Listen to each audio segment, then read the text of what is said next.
Praise be to the wonderful name of the Lord Jesus Christ. ஆண்டவராகிய இயேசு கிறிஸ்துவின் அற்புதமான நாமத்துக்கு மகிமை உண்டாகட்டும். I greet each and every one of you that is joining us here, and also those that are joining with us online through the webcast. இந்த நாளில் எங்களோடு கூட நேரடியாகவும் இந்த தொலைத்தொடர்பு வழியாகவும் தொடர்பு கொண்டிருக்கிற ஒவ்வொருவரையும் நான் ஆண்டவராகிய இயேசு கிறிஸ்துவின் நாமத்தினாலே வாழ்த்துகிறேன். By the abundant grace of the Lord Jesus Christ, we have come to the midweek of yet another week that the Lord has so graciously added into our lives. ஆண்டவருடைய அளவற்ற கிருபையினாலே மீண்டும் ஒரு புதிய வாரத்தின் மத்திய நாளிலே அவருடைய சமூகத்திலே நாம் கூடி வரும்படியான கிருபையை தேவன் நமக்கு கொடுத்திருக்கிறார். In the days and times that we are living in, we need to be aware more and more of the loving kindness and the tender mercies of our Lord Jesus Christ upon our lives. நாம் வாழ்ந்து கொண்டிருக்கிற இந்த நாட்களிலும் இந்த காலத்திலும் தேவனுடைய அளவற்ற கிருபை அவருடைய இரக்கம் தயவு நம்முடைய வாழ்க்கையின் மீது அதிகமாக இருப்பதற்கு நாம் ஆண்டவருக்கு நன்றி சொல்ல கடமைப்பட்டவர்களாக இருக்கிறோம். Each and every passing day also we as believers must be aware of the fact that we are getting closer and closer to the appearing of the Lord Jesus Christ and the translation of his bride. ஆண்டவருடைய பிள்ளைகள் என்கிற நிலையிலே கடந்து போகிற ஒவ்வொரு நாளும் அவருடைய வருகை அவருடைய மகிமையில் அவர் வெளிப்படுகிற அந்த நேரம் மிகவும் சமீபமாக இருக்கிறது என்பதை நம்முடைய வாழ்க்கையிலே காரியங்களிலே நாம் அதிக உணர்வுள்ளவர்களாய் நாம் அதை குறித்த விழிப்புள்ளவர்களாய் நாம் இருக்க வேண்டும். There was any time, now is the time where our redemption is drawing nigh, and it is time for us to look up and lift up our heads. இப்பொழுதே காலம் நம்முடைய ரட்சிப்பு நம்முடைய மீட்பு சமீபமாக இருக்கிறதுனாலே நாம் தலைகளை நிமிர்ந்து ஆண்டவருடைய வருகையை நோக்கி எதிர்பார்க்க நாம் காத்திருக்கிறவர்களாக இருக்க வேண்டும். With these few words, I would like to draw your attention to the Word of God. இந்த சில வார்த்தைகளோடு தேவனுடைய வார்த்தைக்குள்ளே உங்கள் கவனத்தை நான் கொண்டு செல்ல விரும்புகிறேன். Let us all stand to honor the reading of God's Word. தேவனுடைய வார்த்தையை கனப்படுத்தும்படியாக நீங்கள் யாவரும் எழுந்து நிற்கும்படி உங்களை அன்போடு கேட்கிறேன். First of all, let us turn to the book of the prophet Nahum, chapter number 1 and verse number 3.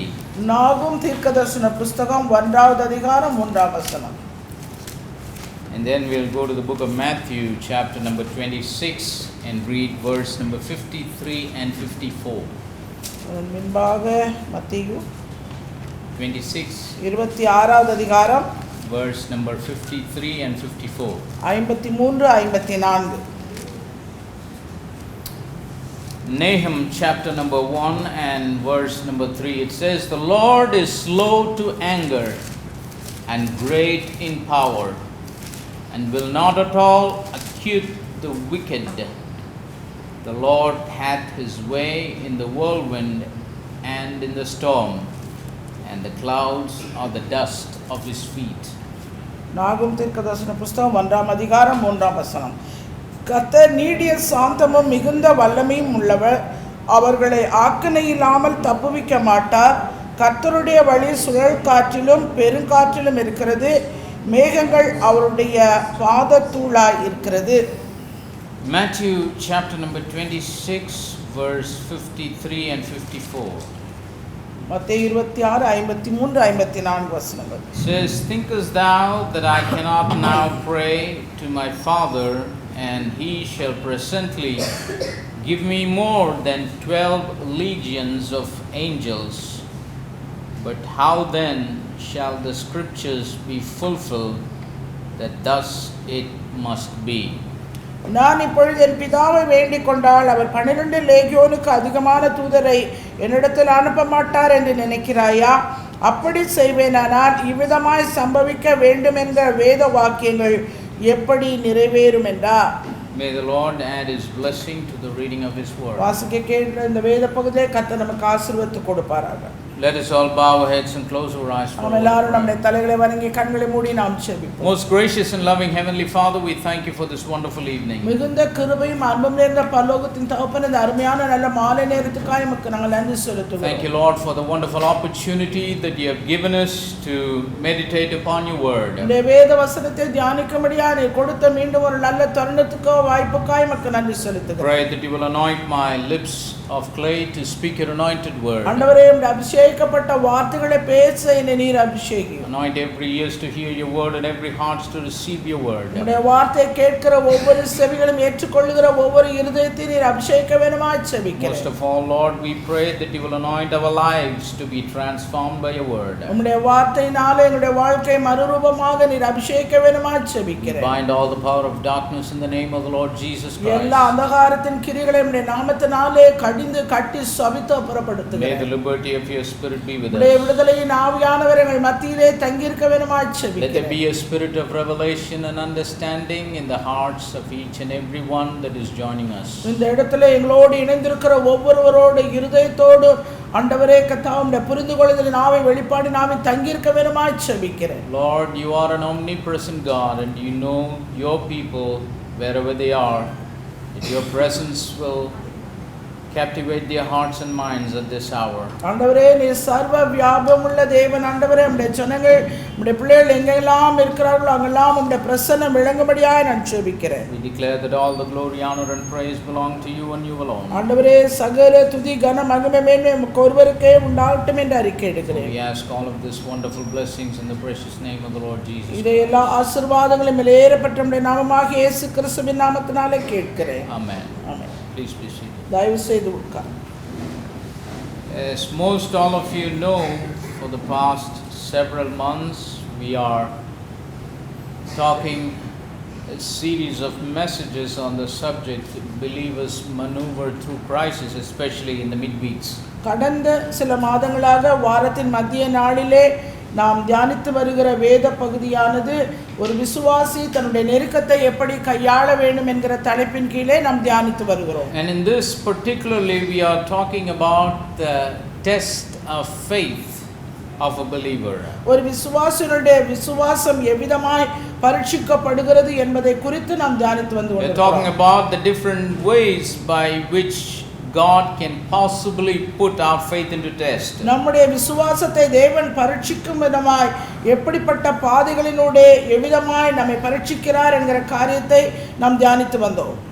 I think we have seen about 6 different ways in accordance with the scriptures by which God Almighty puts our faith into test. வேத வாக்கியங்களின்படி தேவன் நம்முடைய விசுவாசத்தை எப்படி 6 விதங்களிலே பரீட்சிக்கிறார் என்று சொல்லி நாம் தியானித்து வந்திருக்கிறோம். Last week we talked about the test of failure and the test of shame that sometimes God allows in the lives of his people. அவருடைய ஜனங்களுடைய வாழ்க்கையிலே தேவன் இழப்புகளின் மத்தியிலும் அவமானங்களின் மத்தியிலுமாய் அவருடைய விசுவாசம் எவ்விதம் பரீட்சிக்கப்படுகிறது என்பதை கடந்த வாரத்திலே நாம் தியானித்தோம். And today we are going to talk about the 7th way by which God puts the faith of a believer into test. ஒரு விசுவாசியுடைய விசுவாசத்தை தேவன் எவ்விதமாய் 7வது முறை அவர் பரீட்சிக்கிறார் என்பதை இந்த நாளிலே தியானிக்க இருக்கிறோம். And this is the 7th way by which God puts our faith into test, and that is the test of power. இந்த 7வது முறையாக அவர் விசுவாசம் பரீட்சிக்கிற விதம் என்பது நம்முடைய வல்லமை நம்முடைய பலத்தை கொண்டு எப்படி அவர் பரீட்சிக்கிறார் என்பது. When I say test of power, I mean to say God would grant to us his power and we'll see how we handle that. தேவன் தம்முடைய வல்லமையை நமக்கு கொடுத்து அதை நாம் எவ்விதம் கையாளுகிறோம் என்பதை குறித்து அவர் பரீட்சிக்கிறார். He will not only give his power to us to test how we are handling it, but also he will see to that whether we handle the power that he gives us in the way he handles it. தேவன் நமக்கு அந்த வல்லமையை கொடுத்து நாம் எவ்விதம் கையாளுகிறோம் என்பதை பரீட்சிக்கிறது மாத்திரமல்ல, அதை அவர் எப்படி உபயோகப்படுத்தி அவர் செய்கிறாரோ அதே போல நாம் செய்கிறோமா என்பதையும் அவர் கவனிக்கிறார். The real test of power is the real test of character for God's people. தேவனுடைய ஜனங்களுக்கு உண்மையாகவே அவருடைய வல்லமையை பரீட்சிப்பது என்பது அவருடைய குணாதிசயங்களை பரீட்சிப்பதற்கு சமமாய். If our character has to be really put into test, நம்முடைய குணாதிசயங்கள் சகலமும் உண்மையாகவே பரீட்சைக்குள்ளாக்கப்படுமானால், all that God needs to do is give us some power and some favor and see how we are handling it. தேவன் நமக்கென்று சில வல்லமைகளையும் சில தயவுகளையும் கொடுத்து அதை நாம் எவ்விதம் கையாளுகிறோம் என்பதை அவர் காண்கிறவராக See, when we இருக்கிறார். are powerless, there is no way that our character can be tested. நம்முடைய வல்லமை நம்முடைய குணாதிசயங்களிலே வெறும் குணாதிசயம் மாத்திரம் இருந்து வல்லமை இல்லாவிட்டால் அதை பரீட்சிப்பதிலே ஒரு பிரயோஜனம் கிடையாது. To test the character and the attitude of a person, if he is powerless, it cannot be put into a reasonable test. ஒரு நபருடைய குணாதிசயங்களும் அவருடைய நடத்தைகளும் அங்கே பரீட்சிக்கப்பட வேண்டுமானால் அவர்களிடத்திலே வல்லமை காணப்பட வேண்டும். இல்லாவிட்டால் அது ஒன்று. Just imagine if a person doesn't have anything to boast about, his character cannot be tested. ஒரு நபர் தன்னை குறித்து எந்த விதத்திலும் மேன்மை பாராட்ட அவரிடத்தில் ஒன்றுமே இல்லை என்றால் அவருடைய குணாதிசயம் பரீட்சிக்கப்படுவது என்பது வீணான ஒரு காரியம். Let's say, for example, he doesn't have knowledge, he doesn't have power, he doesn't have money, he doesn't have anything.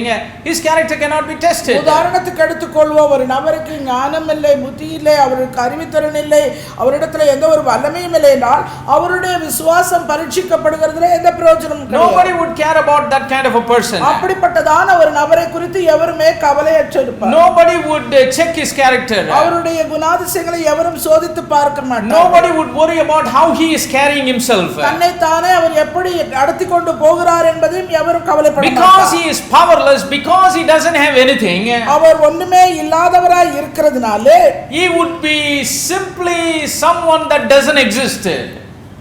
Simply அவர் இல்லாத போலவே இருப்பாங்க.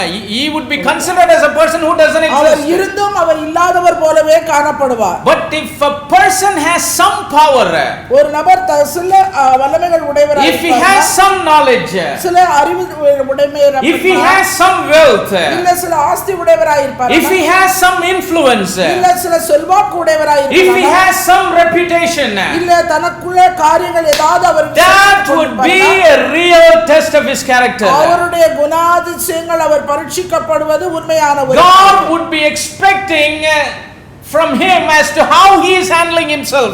தன்னை தானே அவர் எப்படி அந்த நிலைமையிலே கையாண்டு கொள்கிறார் என்பதை தேவன் பார்க்கிறார். We read about God in the writings of the prophet Nahum. நாகூம் எழுதின அந்த தீர்க்கதரிசன புத்தகத்திலே ஆண்டவரை குறித்து நாம் பார்க்கிறோம். This is one of the attributes of the living God. இது ஜீவனுள்ள தேவனுடைய தன்மைகளிலே ஒன்று குணம். And I want you to look at the first two phrases of Nahum 1 and verse number 3. நாகூம் தீர்க்கதரிசன புத்தகம் 1ஆம் அதிகாரத்தின் 3ஆம் வசனத்தில் அந்த முதல் பகுதியை நான் உங்களுக்கு. First of all, the scripture says the Lord is slow to anger. அங்கே தமிழ்ல அவர் கர்த்தர் நீடிய சாந்தம் உள்ளவர் என்று போட்டு. Why he is slow to anger? அவர் கோபப்படுவதிலே மிகவும் தாமதமானவர் என்று. But when you read the next phrase in the scripture, it says he is great in power. அது மாத்திரமல்ல அதே வரியிலே அடுத்த வார்த்தை வருகிறது, அவர் மிகுந்த வல்லமை உள்ளவர். This is the attribute of the Almighty God that we serve. நாம் ஆராதிக்கிற சர்வ வல்லமையுள்ள தேவனுடைய தன்மையாகும். When he tests our character, நம்முடைய குணாதிசயங்களை அவர் பரீட்சிக்கும் when he is looking at how we are handling the power and the favor that he has given us, அவர் நமக்கு கொடுத்திருக்கிற வல்லமையையும் தயவையும் நாம் எப்படி கையாளுகிறோம் என்பதை அவர் he பரீட்சிக்கிறார். wants to see his attribute to reflect in our lives as we are living our lives as believers in அவருடைய Christ. குணாதிசயங்கள் அவருடைய தன்மைகள் நம்மிலிருந்து வெளிப்படுகிறதா என்பதை அவர் The காண்கிறார். more and more power we have, the more and more patience we need to demonstrate. எவ்வளவுக்கு எவ்வளவு அதிகமான வல்லமை நமக்கு உண்டாகிறது அவ்வளவுக்கு அவ்வளவு பொறுமை நம்மிடத்திலே காணப்பட வேண்டும். That's the real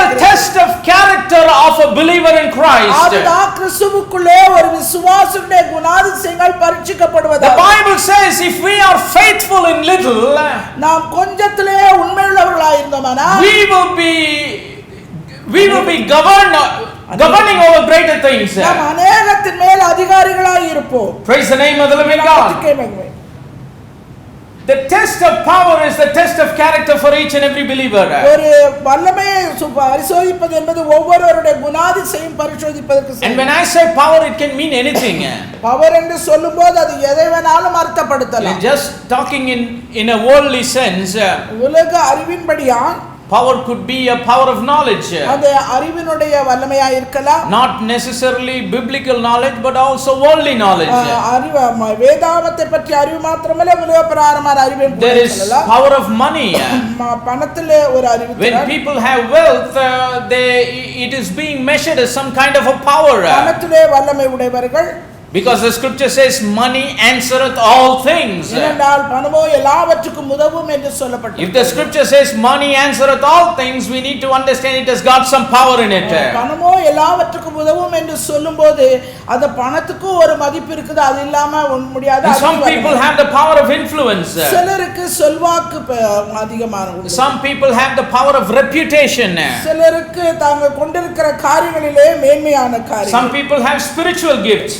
ஆவிக்குரிய வரங்கள் சிலருக்கு. some of the spiritual grace that God gives. தேவன் சிலருக்கு கொடுத்திருக்கிற ஆவிக்குரிய கிருபைகள். But no matter whatever power we have for ourselves, ஆனா எப்படிப்பட்டதான வல்லமை நமக்கு நாமே கொண்டிருந்தாலும், whatever power that God has given both naturally or spiritually, இயற்கையாகவோ இல்ல ஆவிக்குரிய ரீதியாகவோ தேவன் கொடுத்திருக்கிற எந்த ஒரு வல்லமையானாலும், we the believers have to handle that power with a lot of wisdom. விசுவாசிகளாகிய நாமோ அதை ஒரு அதிகமுள்ள அறிவினாலே ஞானத்தினாலே அதை கையாள வேண்டும். we have to handle that power with a lot of responsibility. அதிக உத்தரவாதத்தோடு அதை கையாள வேண்டியவர்களாய் நாம் இருக்கிறோம். we have to handle that power with a lot of accountability. அது மாத்திரமல்ல அதிக கணக்கோடு அவைகளை கவனிப்போடு செய்ய வேண்டியவர்களாய். sometimes when people have little power they lose their patience. சில நேரங்களிலே சிலருக்கு சில வல்லமை இருக்கிறது என்றால் அவர்கள் தங்களுடைய பொறுமையை இழந்து விடுகிறார்கள். some people when they have power they get out of control. அது மாத்திரமல்ல சிலர் இருந்தாலும் வல்லமை உடையவர்களாக இருந்தாலும் அவங்க தங்களுடைய கட்டுப்பாட்டை இழந்து but if we are truly believers in Christ, கிறிஸ்துவுக்குள்ளே உண்மையாகவே விசுவாசிகளாய் நாம், if we are truly living the life of faith, இல்ல விசுவாச வாழ்க்கை வாழ்கிறவர்களாய் நாம் இருப்போம், God Almighty very meticulously sees to as to how we are handling ourselves in the midst of having power in our lives. சர்வ வல்லமையுள்ள தேவன் தாமே நமக்கு கொடுத்திருக்கிற வல்லமையிலே நாம் எப்படி அதை கையாளுகிறோம் என்பதை தேவன் தொடர்ந்து இடைவிடாமல் நம்மை கவனிக்கிறவராய். and many people likes to have power. அநேகருக்கு அந்த வல்லமை வேணும்ங்கிறது ஒரு they want the power of knowledge, அந்த அறிவோட வல்லமை அவர்களுக்கு அவசியமாக they seek the power of wealth, அந்த ஆசையை அவர்கள் தேடுகிறார்கள், they desire the power of influence, அது மாத்திரமல்ல செல்வாக்கு பெருமை அவர்களுக்கு தேடுகிறார்கள், they desire the power of reputation, அது மாத்திரமல்ல தங்களுக்கு மேன்மையான காரியங்களை இன்னும் அதிலே they all the time desire both natural and spiritual power. இயற்கையிலும் சரி ஆவிக்குரிய காரியங்களிலும் உள்ள காரியங்களிலே மேன்மையானவைகளை வல்லமையுடையவைகளை தாங்கள் விரும்புகிறவர்களாய் இருக்கிறார்கள். but God wants to see how we will handle it. He will just give a little measure and finds out how we are conducting ourselves utilizing the power in our lives. ஆனால் தேவன் நாம் எப்படிப்பட்டதான வல்லமைகளை கொண்டிருந்தாலும் கொஞ்சமோ அது அதிகமோ அதை எப்படி கையாளுகிறோம் என்பதை தான் அவர் நம்மை கவனிக்கிறவராய் இருக்கிறார். because power in our life is something very powerful. சில நேரங்களிலே நம்முடைய வாழ்க்கையில நாம் கொண்டிருக்கிற அந்த வல்லமை அது அதிக வல்லமை உடையதாகவே காணப்படுகிறது. when we are totally powerless the devil does nothing to us. வல்லமையே ஒண்ணுமே இல்லாம இருந்தா பிசாசு நம்மை ஒண்ணுமே செய்ய மாட்டான். but if we have some power a conflict arises between the spirit and the flesh. அந்த சில வல்லமையை நம்ம கொண்டிருக்கும்போது ஆவிக்குரிய காரியத்துக்கும் சரீரபிரகாரமான காரியத்துக்கும் உண்டாகிற அந்த சிக்கலிலே சண்டையிலே போராட்டத்திலே, see when God gives the power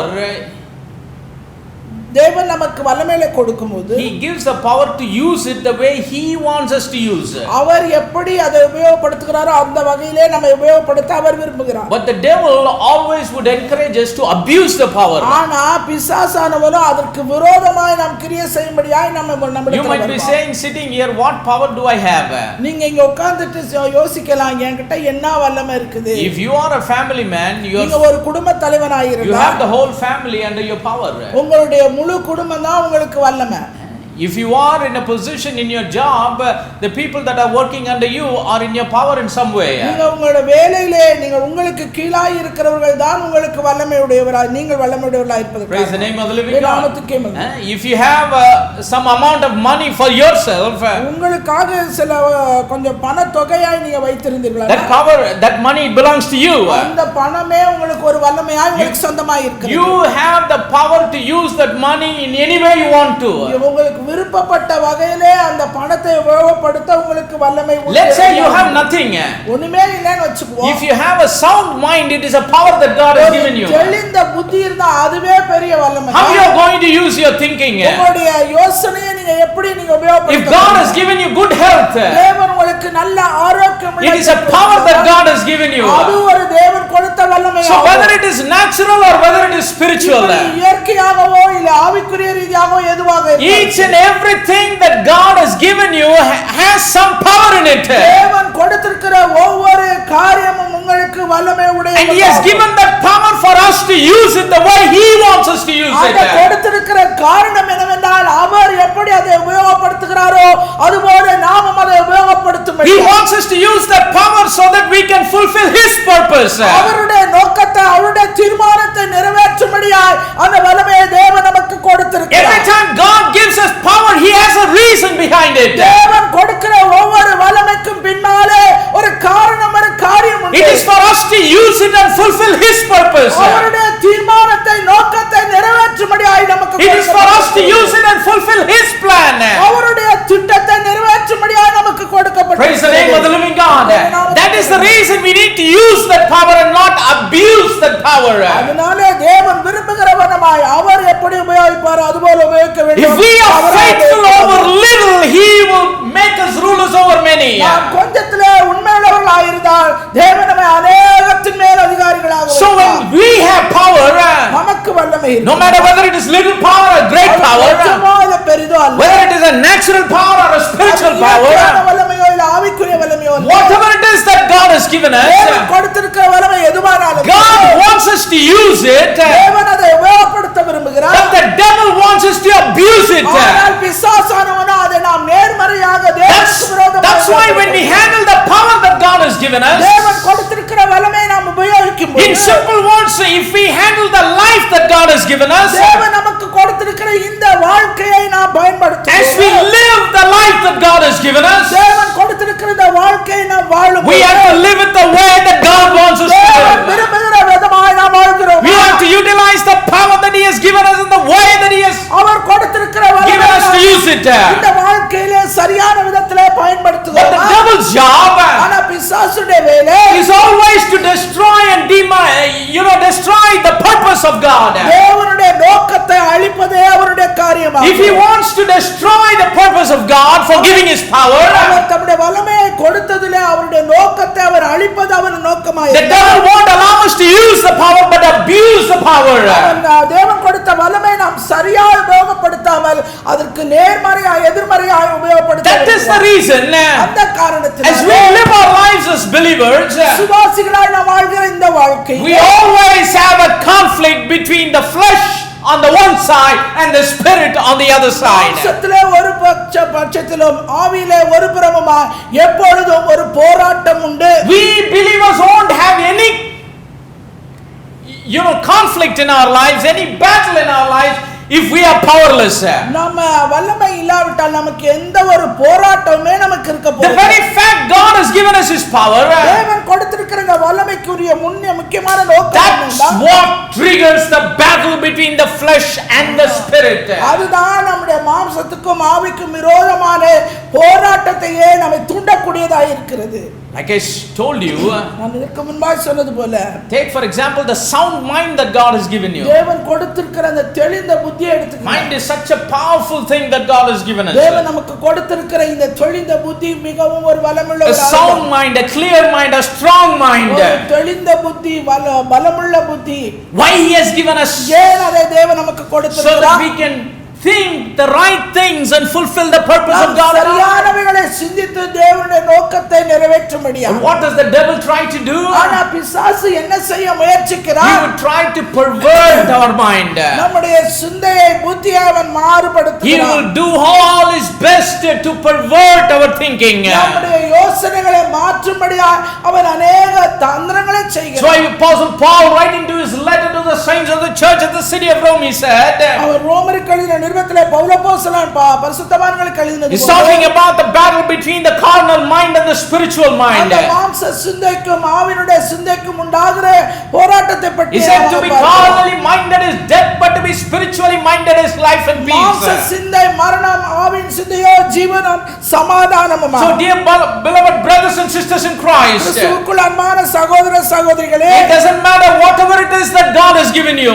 தேவன் உங்களுக்கு கொடுத்தது எதுவாக இருந்தாலும், The sound mind, தெளிந்த புத்தி, the health of your body, சரீரத்தின் the ஆரோக்கியம், wealth that God has given you, உங்களுக்கு கொடுத்திருக்கிற the ஆசை, job that God has given you, உங்களுக்கு கொடுத்திருக்கிற the உத்தியோகம், finances that you handle, கையாளுகிற உங்கள் the பொருளாதாரம், family that God has given you, உங்களுக்கு கொடுத்திருக்கிற குடும்பம், whether it is your spouse or whether it is your children, அது உங்களுடைய மனைவியோ இல்ல உங்களுடைய the பிள்ளைகளோ, position that God has given you, உங்களுக்கு கொடுத்திருக்கிற ஆசை, the knowledge or education that God has given you, கொடுத்திருக்கிற அறிவோ படிப்போ, the influence that God has given you, உங்களுக்கு கொடுத்திருக்கிற the reputation that God has given you, மேன்மையாய் கொடுக்கப்பட்ட the காரியங்களோ, spiritual grace that God has given you, கொடுத்திருக்கிற ஆவிக்குரிய the கிருபைகளோ, spiritual gifts that God has given you. உங்களுக்கு கொடுத்திருக்கிற ஆவிக்குரிய His வரங்களோ, divine calling upon your life. உங்களுடைய தெய்வீக அழைப்பு, தேவனுடைய அழைப்பு, No matter whatever it is, அது எதுவாக இருந்தாலும் as சரி, you live your life of faith in this world, இந்த உலகத்திலே வாழ்கிற இந்த விசுவாச you வாழ்க்கை, better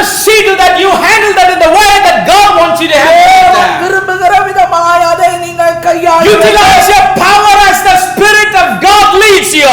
தேவன் உங்களை ஆவியிலே நடத்துகிறபடி உங்களுடைய வல்லமையை உபயோகப்படுத்துங்கள். Never disclose the power that God has given you to your flesh. உங்களுடைய மாம்சத்தை செயல்படுத்துவதற்காக உங்களுடைய வல்லமையை Don't உபயோகப்படுத்துங்கள். utilize it for your selfish reasons. இல்லை, உங்களுடைய சுய காரணங்களை நீங்கள் காரணம் காட்டி Because if we உபயோகப்படுத்துங்கள். do that, we will be doomed.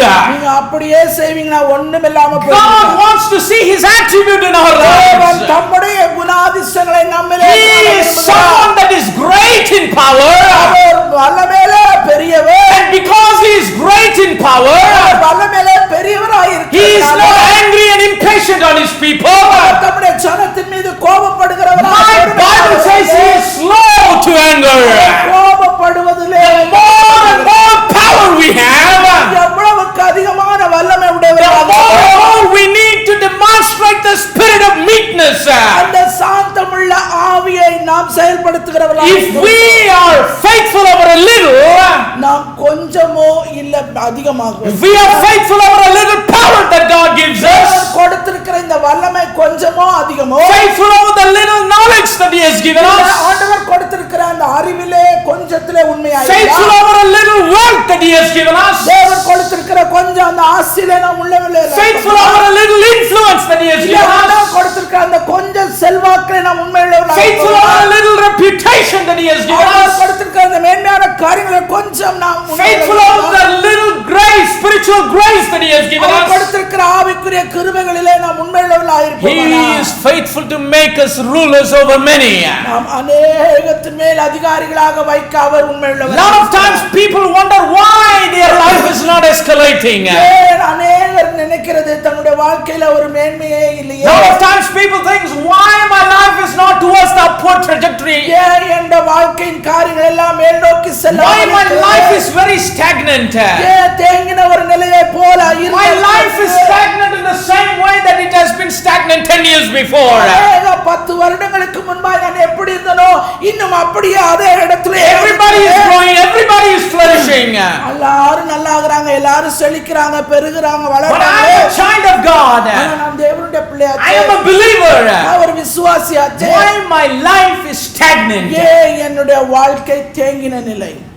God is testing our character. தேவன் நம்முடைய குணாதிசயத்தை, குணங்களை அவர் Check பரீட்சிக்கிறார். whether you are faithful in what God has already given you. தேவன் ஏற்கனவே கொடுத்த அந்த கொஞ்ச காரியத்துல நீங்க உண்மையுள்ளவர்களாக இருக்கிறீர்களா? Doesn't matter whether it is spiritual or அது natural. ஆவிக்குரிய காரியம், அது சரீரத்துக்குரிய Whatever God has given us, தேவன் எதை கொடுத்தாரோ அது whether spiritual or natural, it comes from Him. அது இயற்கையோ அது ஆவிக்குரிய காரியமோ தேவனிடத்திலிருந்து All வருகிறது. good and perfect gifts, the scripture says, it comes from the Father of lights. வசனம் சொல்கிறது நன்மையான எந்த ஈவும் பூரணமான எந்த வரமும் சோதிகளின் பிதாவினிடத்திலிருந்து Beginning from the little menial thing of our life to the greatest thing that we possess. வாழ்க்கையிலே நாம் கொண்டிருக்கிற அந்த சிறு காரியத்திலிருந்து பெரிதான வரைக்கும் தேவனாலே நமக்கு Everything is from Him.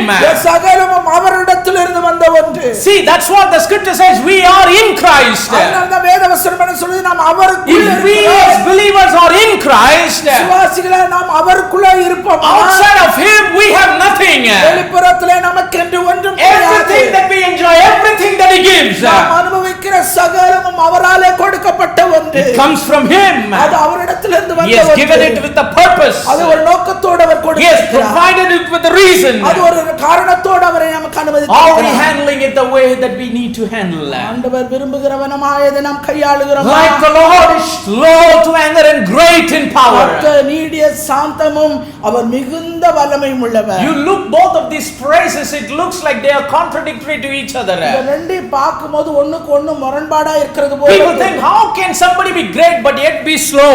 எப்படி ஒருத்தர் பெரியா இருக்கிறாரு ஆனா அதே இதுல வந்து How கோபப்படுறாரு? can somebody be great in power but yet very patient and meek? எப்படி அவர் வல்லமையிலே பெரியவராய் இருக்கிறார், சாந்தத்திலே அவர் இப்படி நீடியம் A உள்ளவராய் lot of இருக்கிறார்? times what do we see? அநேக நேரங்களிலே நாம் பார்க்கிறது என்ன? People get little recognition, little power.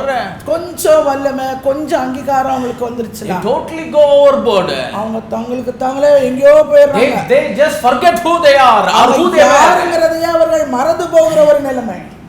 That's very dangerous. That should not be seen in the life அது மிகவும் of believers in ஆபத்தானது. Christ. விசுவாசியுடைய வாழ்க்கையில அப்படிப்பட்ட நிலை காணப்படக்கூடாது. That's not the attribute that a child of God, a son and a daughter of God that is born again by the seed of this word must display. இந்த வார்த்தையினாலே பிறந்த மறுபடியும் பிறந்த அவருடைய பிள்ளையாகிய அவருடைய குமாரரோ குமாரத்தியாய் இருக்கிற எவருக்குள்ளும் அப்படிப்பட்டதான ஒரு காரியம் காணப்படக்கூடாது. If God himself is slow to anger but great in power, how much we have to be?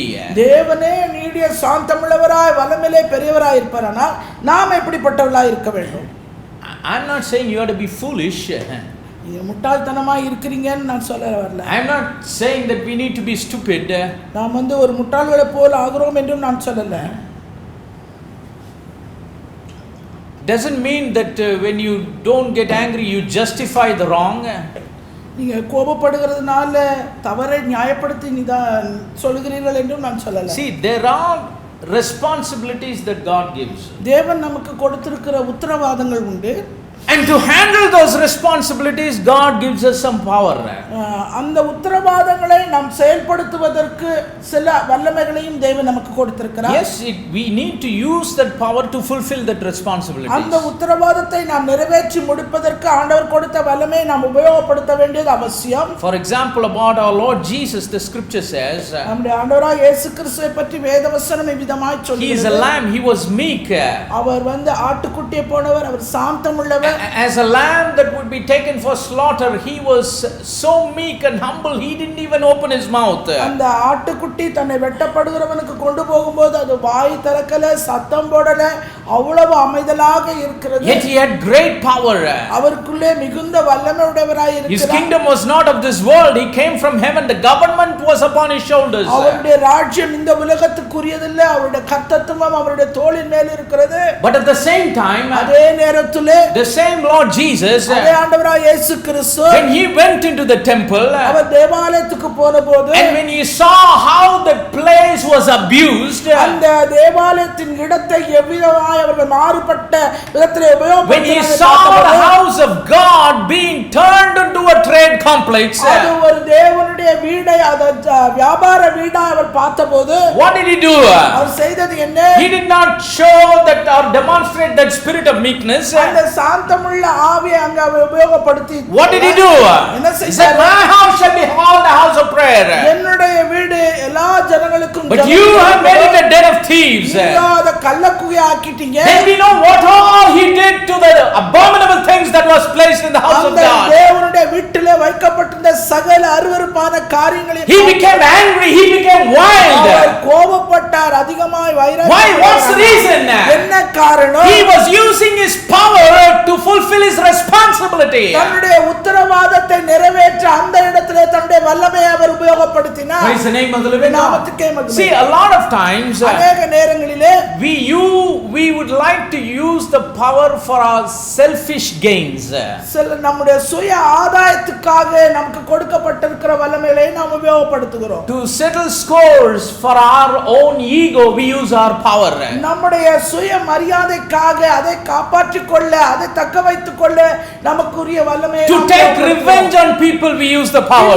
மற்றவர்களை பழி வாங்குவதற்காக நாம் அப்படிப்பட்ட காரியங்களை He செய்கிறோம். did that to me, so I am going to do that to எனக்கு இதை செய்தான், அதனால நான் அவனுக்கு நான் திரும்ப இதை செய்வேன். tit for tat, eye for an eye, tooth for a tooth. கண்ணுக்கு கண், பல்லுக்கு பல், அந்த விதமாக. But that's not how we have to do it. ஆனா அவிதமாய் நாம் The செய்யக்கூடாது. power that God has given us is not to maintain our ego.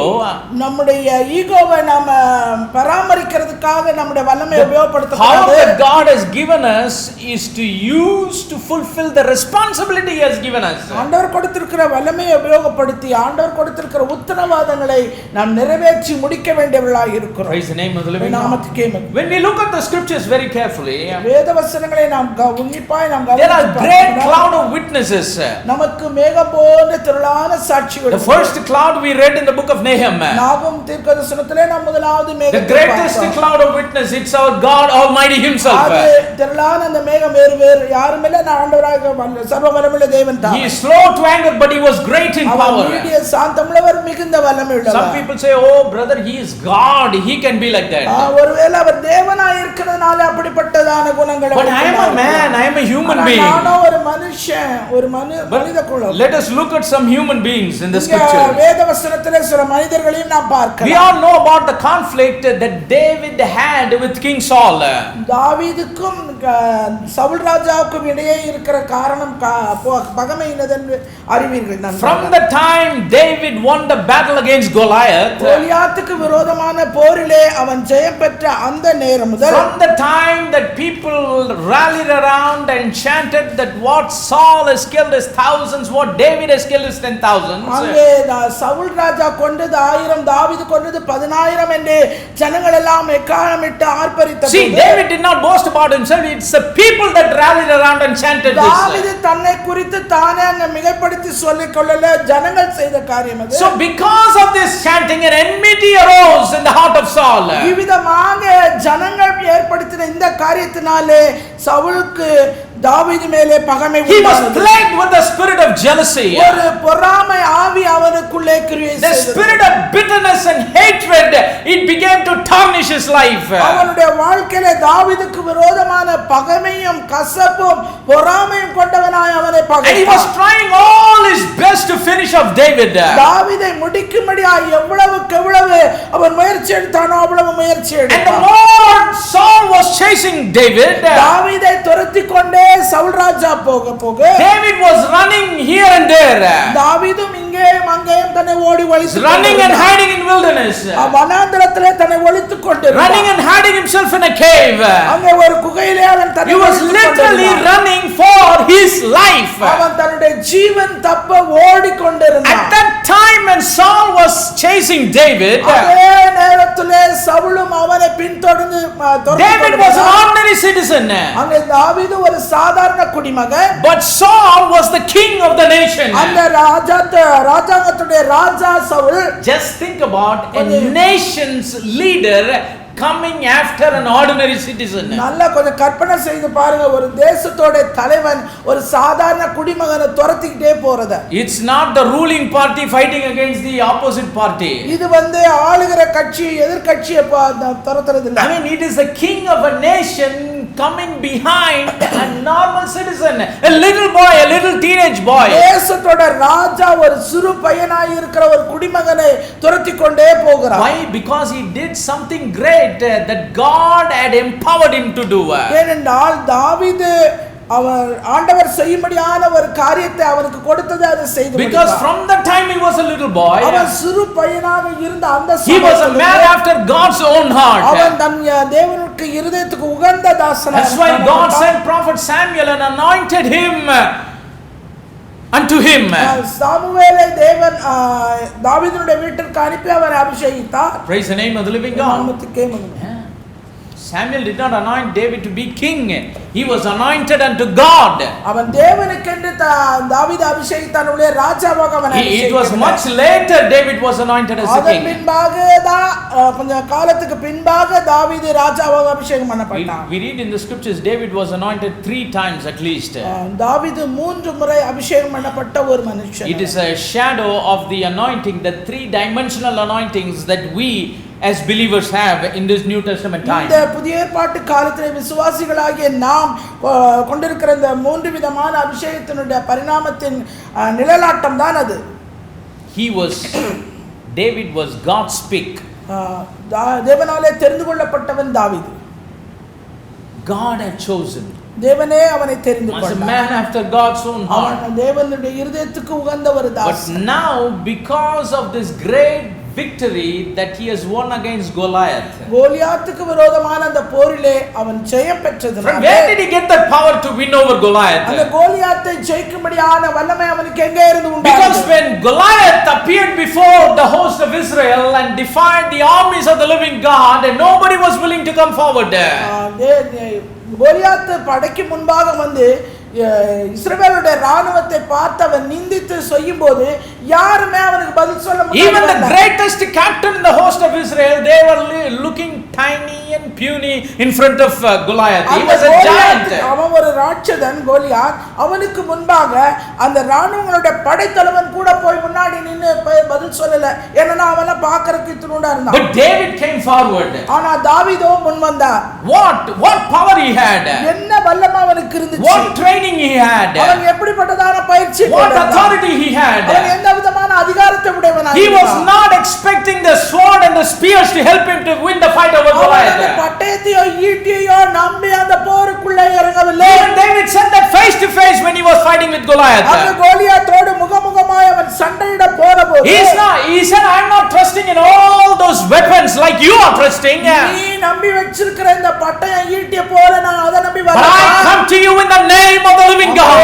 நான் ஜீவனுள்ள தேவனுடைய நாமத்தை நம்பி நான் I know that I am a seal of God. I am a child of God. நான் தேவனுடைய பிள்ளை, தேவனுடைய ஆவியினாலே முத்திரிக்கப்பட்டவன். I bear the seal of God in my body. என்னுடைய சரீரத்திலே தேவனுடைய முத்திரையை நான் I bear the seal of circumcision in my body. என்னுடைய சரீரத்திலே தேவனுடைய விருத்தசேதனத்தை I am a covenant child of God. நான் தேவனாலே உடன்படிக்கைக்குள்ளாக I know who I am. நான் யார் என்று எனக்கு I know who I have in my side. என்ன பட்சத்திலே யார் இருக்கிறார் என்பதை I can do what he says I can do.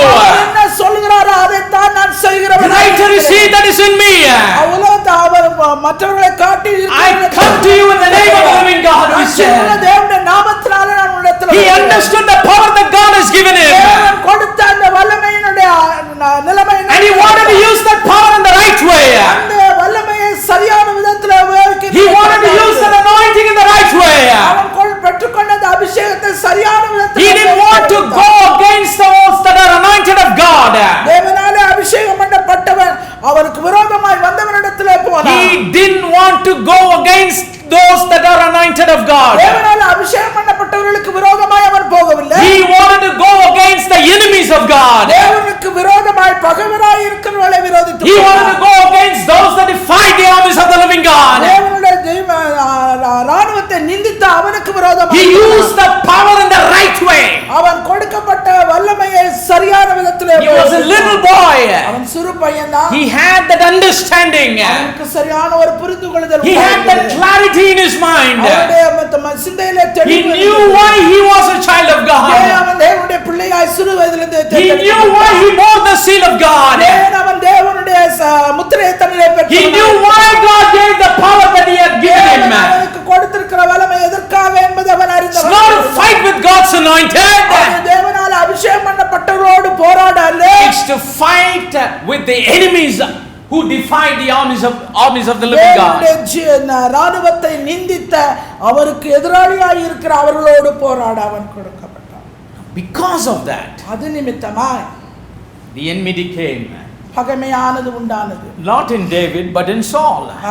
தாவீதுக்கு இல்ல, சவுலுக்கு உண்டானது. And like I told, a king of a nation, நான் இதுக்கு முன்னாடி சொன்னது போல ஒரு தேசத்து ராஜா running after the life of a normal citizen. ஒரு சாதாரண குடிமகனுடைய வாழ்க்கைக்கு பின்னாடி ஓடிட்டே இருக்கான் துரத்திட்டு.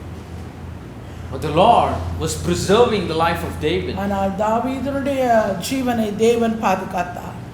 But at the pinnacle of the hatredness that Saul had, Saul கொண்டிருந்த அவருடைய வெறுமை அந்த பகைமையோட உச்ச கட்டத்துல David had two opportunities to finish off Saul once and for all. முடிக்கும்படியான இரண்டு வாய்ப்புகள், இரண்டு தருணங்கள் தாவீதுக்கு ஏற்பட்டது.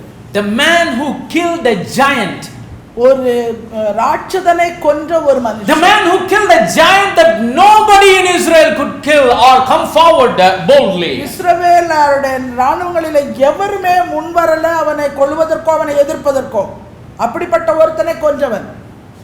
He had two opportunities to finish off King Saul that was coming after his life. அவனுடைய ஜீவனுக்கு பின்னால் அவனை துரத்தி கொண்டே வந்த அந்த சவுல் ராஜாவுடைய வாழ்க்கையை முடிக்க இரண்டு வாய்ப்புகள், இரண்டு தருணங்கள் தாவீதுக்கு உண்டானது. Let's go to 1 Samuel chapter number 24. ஒன்று சாமுவேல் புத்தகம் 24வது அதிகாரம். Read from verse number 1. 1வது வசனத்திலிருந்து வாசிப்போம். It says, "And it came to pass when Saul was returned from following the Philistines that it was told him, behold, saying, behold, David is in the wilderness of En-gedi."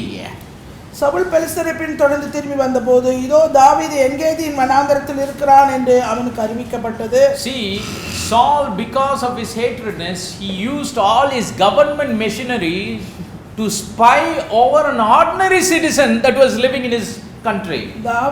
Saul ஒரு ராஜாவாக இருந்து அவன் வல்லமையும் அதிகாரம் உடையவனாய் இருந்தனால அவனுக்கு கீழே இருந்த அதிகாரிகள் எல்லாம் தாவீது எங்க போறான் வாரான் போய் வேவு பார்க்க அவனை வைத்திருந்தான். Many times we hear of the news how the government in power are misusing the government machineries. அநேக நேரங்களிலே நாமும் இப்படிப்பட்டதான காரியங்களை கேள்விப்படுகிறோம். அரசாங்கத்திலே அதிகாரத்தின் வல்லமை உடையவர்கள் அதை எவ்விதமாய் தவறாய் பயன்படுத்தி அவர்களே வேவுக்காரர்களாக. Though Saul was the king of a nation, look at how silly he was. He was spying over an ordinary citizen who is not a criminal. In fact, he helped his nation. Saul ஒரு ராஜாவாக அந்த தேசத்துடைய ராஜாவாக இருந்த அதிகாரத்தின் வல்லமை உடையவனாய் இருந்த போதும் ஒரு சாதாரண குடிமகனாய் இருக்கிற தாவீது அவன் உதவிதான் செய்தான். அவர்களுக்கு வந்த போர்ல அவன் வெற்றி பெற்று கொடுத்தான். அப்படி இருந்தும் அவன் பின்னாடியே போய் அவன் எங்க போறான் எங்க வரான்னு பார்க்கிறதுக்கு அவனுடைய ராஜாங்கத்தின் ஆள்களே வைத்திருந்தான். What David did to the kingdom of Israel, maybe Saul should have given a highest civilian honor to him. இஸ்ரவேல் தேசத்துக்கு நேரிட்ட அந்த போரில் ஜெயத்தை எடுத்து கொடுத்த தாவீதுக்கு அவனுக்கு உயர்ந்த மரியாதை செய்திருக்க வேண்டும் சவுல் ராஜா. But instead of that, he is using his power and his authority. This same man was also anointed by God. இந்த சவுல் ராஜாவும் தேவனால அபிஷேகம் பண்ணப்பட்டவன் தான். Anointed to be the king. ராஜாவாக அபிஷேகம் பண்ணப்பட்டவன். But look at how he is abusing his power. ஆனா அவன் பாருங்க தனக்கு கொடுக்கப்பட்ட வல்லமையும் அதிகாரத்தையும் எவ்வளவு தவறாக. He is also going against God's anointed because David, though he is an ordinary citizen, he is anointed of God. அவன் தாவீது ஒரு சாதாரண குடிமகனாக இருந்தாலும் அவன் தேவனால அபிஷேகம். Both are anointed. ரெண்டு பேரும் அபிஷேகம் பண்ணப்பட்டவர்கள். But one is using his anointing, another one is abusing his anointing. ஒருவன் தன் பெற்றுக்கொண்ட அபிஷேகத்தை சரியான விதத்தில் உபயோகப்படுத்துகிறான், ஒருவன் தவறான விதத்தில் உபயோகப்படுத்துகிறான். One is using the power that God gave him, another one is abusing the power that God gave him. ஒருவன் தேவன் தனக்கு கொடுத்த வல்லமையை சரியான விதத்திலும் ஒருவன் தவறான விதத்திலும் உபயோகப்படுத்துகிறான். So his spies, they come and give the news that he is hiding in the wilderness. இவ்விதமாய் சவுல் வைத்திருந்த அந்த வேவுக்காரர்கள் வந்து தாவீது எங்கே இருக்கிறான் என்று அவனுக்கு செய்தி சொன்னார். Verse number 2, then Saul took 3,000 chosen men out of all Israel and went to seek David and his men upon the rocks of the wild goats. அப்பொழுது சவுல் இஸ்ரவேல் அனைத்திலும் தெரிந்து கொள்ளப்பட்ட 3000 பேரை கூட்டிக் கொண்டு தாவீதையும் அவன் மனுஷரையும் வரையாடுகளுள்ள கலைமான்களின் கண்மலைகளின் மேல் தேட போனான். 3,000 men. 3000 பேரை கூட்டிக் கொண்டு. Who are those 3,000 men? அந்த 3000 பேர் யாரு? All government employees. எல்லா ராஜாங்கத்துல வேலை செய்கிறார்கள். He is taking the 3,000 men to go after the life of one little boy. ஒரு சிறு பையனுடைய வாழ்க்கைக்கு பின்பாய் அவனை துரத்திட்டு போறதுக்கு 3000 பேர், அரசாங்கத்துல இருக்க 3000 பேர். Misusing the power. வல்லமையை தவறாக உபயோகப்படுத்துவது. Verse number 3, the scripture says. மூன்றாவது வசனம். And he came to the sheepcotes by the way where was a cave, and Saul went into cover his feet, and David and his men remained in the sides of the cave. வழியோரத்தில் இருக்கிற ஆட்டு தொழுவங்களிடத்தில் அவன் வந்தபோது அங்கே ஒரு கெபி இருந்தது. அதிலே சவுல் மல்லஜலாதிக்கு போனான். தாவீதும் அவன் மனுஷரும் அந்த கெபியின் பக்கங்களில் உட்கார்ந்திருந்தார்கள். So Saul in the wilderness, he wants to relieve himself, so he went into a cave. Saul ராஜா தன்னை ஆசுவாசப்படுத்துவதற்காக ஒரு குகைக்குள்ள கண்டு போனான். But before he went inside, David is already there inside. அவன் போறதுக்கு முன்னாடி ஏற்கனவே அங்கே தாவீதும் அவன் மனுஷரும் அந்த கெபியின் பக்கங்களிலே உட்கார்ந்தார்கள். And David was not alone, he was having his own people with him. தாவீது தனியாக இல்ல, அவனுடைய மனுஷரும் அவனோடு கூட. They all remained in the sides of the cave. அந்த கெபியினோட பக்கத்திலே அவர்கள் இருந்தார்கள். See, David is getting a plum opportunity to finish off Saul. சவுலை முடிப்பதற்கு சரியான ஒரு வாய்ப்பு தாவீதுக்கு உண்டாயிற்று. If he would have handled the power to settle his personal ego, he would have done that. ஒரு தனிப்பட்ட ஈகோவை பயன்படுத்தி அவனை முடிக்கணும்னு நினைச்சிருந்தா அன்னைக்கு தாவீது முடிச்சான். But David is a true anointed of God. He knew the power that God had given him is to do his will and his plan and not for his personal gains. தாவீது தேவனாலே உண்மையாக அபிஷேகம் பண்ணப்பட்ட ஒரு மனுஷன், தேவனாலே தேர்ந்தெடுக்கப்பட்டவன். அவன் தனக்கு கொடுக்கப்பட்ட அந்த அதிகாரத்தையும் வல்லமையையும் தன்னுடைய சுய காரியங்களுக்காக அவன் தவறாக உபயோகித்தான். He didn't want to use that power to settle his personal scores with others. மற்றவர்களோடு இருக்கிற தனிப்பட்ட அந்த பகைமையை தீர்த்துக்கொள்ள தனக்கு கொடுக்கப்பட்ட வல்லமையை அவன் உபயோகப்படுத்தல. And the men of David, see, those caves were not lighted like this building. It was dark. Obviously Saul couldn't see David, but David understood Saul is come here. அந்த கெபி இப்படி வெளிச்சம் போட்ட ஒரு கட்டடம் இல்லைங்க, அது கொஞ்சம் இருட்டா இருந்தது. தாவீது அறிந்து கொண்டான் சவுல் வந்தான் என்று சொல்லி, ஆனால் சவுல் அதை அறியல. See, this is what the devil does. இதத்தான் பிசாசு செய்கிறவன். You don't need to go after your enemy. He will bring the enemy to yourself and see how you are using your power. நீங்க உங்க எதிராளி பின்னாடி நீங்க தேடி போக வேண்டாம். உங்க எதிராளியை உங்க கண்ணு முன்னாடி கொண்டு வந்துருவான். ஆனா உங்களுக்கு நீங்க கொடுக்கப்பட்ட அந்த வல்லமை அதிகாரத்தை அவனுக்கு முன்பாக நீங்கள் எப்படி உபயோகப்படுத்துகிறீர்கள் என்பதை வேடிக்கை பார்க்கணும். Conflict between the spirit and the flesh. இதுதான் மாம்சத்துக்கும் ஆவிக்கும் இடையே உண்டாகிற The spirit will say don't harm him. அங்க ஆவி சொல்லும் அவனை ஒண்ணும் செஞ்சிராதப்பா. But the flesh will say abuse the power you have. ஆனா மாம்சம் சொல்லும் உனக்கு செஞ்சால நீ அவனை போட்டு தள்ளு. David was a man like you and me. ஆமா, தாவீது உங்களை போல என்ன போல ஒரு மனுஷன். Verse number 4, and the men of David said unto him, behold, the day of which the Lord said unto thee, behold, I will deliver thine enemy into thine hand, that thou mayest do to him as it shall seem good unto thee. Then David arose and cut off the skirt of Saul's robe privily. அப்பொழுது தாவீதின் மனுஷர் அவனை நோக்கி, இதோ நான் உன் சத்துருவை உன் கையில் ஒப்பு கொடுப்பேன், உன் பார்வைக்கு நலமானபடி அவனுக்கு செய்வாயாக என்று கர்த்தர் உன்னோட சொன்ன நாள் இதுதானே என்றார்கள். தாவீது எழுந்திருந்து போய் சவுலுடைய சால்வையின் தொங்கலை மெல்ல அறுத்து கொண்டார். See, the friends of David, they are quoting a scripture. தாவீதுடைய மனுஷர் அவனுக்கு வேத வசனத்தை சொல்றாங்க. தலைவா, master, God has given this opportunity, don't miss it. உனக்கு ஆண்டவர் தான் இந்த ஒரு வாய்ப்பை கொடுத்திருப்பாருப்பா, இத நீ தவற விட்டுறாத. Don't you know the promise that God has given you? தேவன் உனக்கு கொடுத்திருக்கிற வாக்குத்தத்தம் தெரியாதா? Don't you know he has said he will deliver your enemies into your hand? சத்துருவை உன் கையில ஒப்பு கொடுப்பேன் ஆண்டவர் உனக்கு சொன்னது உனக்கு and you can do whatever is good to your eyes to them. உன்னுடைய பார்வைக்கு நலமானபடி நீ அவனுக்கு செய்வாய். Yes, of course God gave this word to David. ஒருவேளை இந்த வார்த்தைகளை தாவீதுக்கு தேவன் கொடுத்திருக்கலாம். Yes, God gave that power to David, that promise to David, I will deliver your enemies into your hands. தாவீதுக்கு தேவன் இப்படிப்பட்ட வாக்குத்தத்தத்தை கொடுத்திருப்பார். But not personal enemies. ஆனா தனிப்பட்ட பகைவர்களுக்கு அல்ல. That promise is அந்த வாக்குத்தத்தம் when David becomes the king and sits upon the throne, தாவீது ராஜாவாகிய சிங்காசனத்திலே உட்கார்வார். all the enemies nation that would come against the kingdom, எதிராளியான தேசங்கள் எல்லாம் இந்த தேசத்துக்கு விரோதமாக whoever comes against the nation of God, தேவனுடைய தேசத்துக்கு விரோதமாக யாரெல்லாம் வருகிறார்களோ, the Philistines, பெலிஸ்தியர்கள், the Moabites, மோவாபியர்கள், and all the enemy nations, எதிராளியான தேசத்தார்கள் when எல்லாரும் they would come against Israel, when David is king, the Lord said, I will deliver the இஸ்ரவேலுக்கு விரோதமாய் தாவீது சிங்காசனத்தில் இருக்கும்போது வருகிற எதிராளி தேசத்தார் எல்லாருக்கும் ஆண்டவர் கொடுத்த தாவீது கொடுத்த வாக்குத்தத்தம் இது. But now his friends are coming together and misquoting the right scripture for a wrong reason. இப்ப தாவீதும் சவுலும் அவர்கள் சிநேகிதராக ஆனா பகைமை நிமித்தமா எதிராளினா அங்க பிசாசு இந்த வசனத்தை அங்க கொடுத்தார். God anointed David to win over his enemies when he will become the king. தாவீதுக்கு தேவன் கொடுத்த வாக்குத்தத்தம் அவனுடைய எதிராளியான தேசத்தார்கள் மீது அவன் ஜெயம் பெற வேண்டும். The power to destroy the enemies are the enemies when he would be fulfilling the responsibility as a king.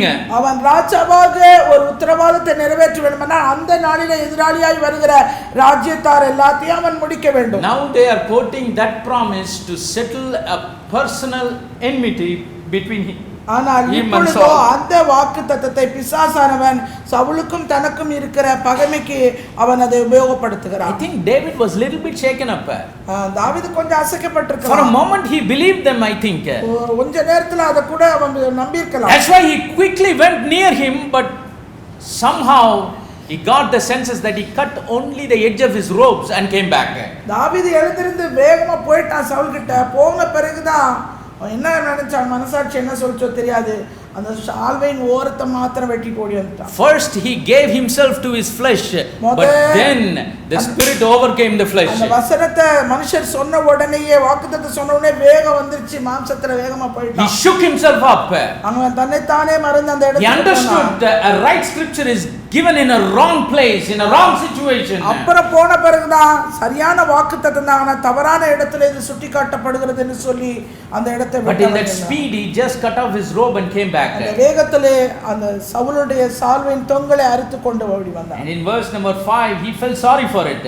அப்படியே அந்த அறுத்து கொண்டு வந்த சால்வையின் in verse number 5 he felt sorry for it. 5வது வசனத்துல அதுக்காக அவன் வருத்தப்படுகிறான். And it came to pass afterward that David's heart smote him because he had cut off Saul's skirt. தாவீது சவுலின் சால்வை தொங்கலை அறுத்து கொண்ட நிமித்தம் அவன் மனதை அடித்து கொண்டிருந்தது. Verse number 6 it says, and he said unto his men, the Lord forbid that I should do this thing unto my master, the Lord's anointed, to stretch forth mine hand against him, seeing he is the anointed of the Lord.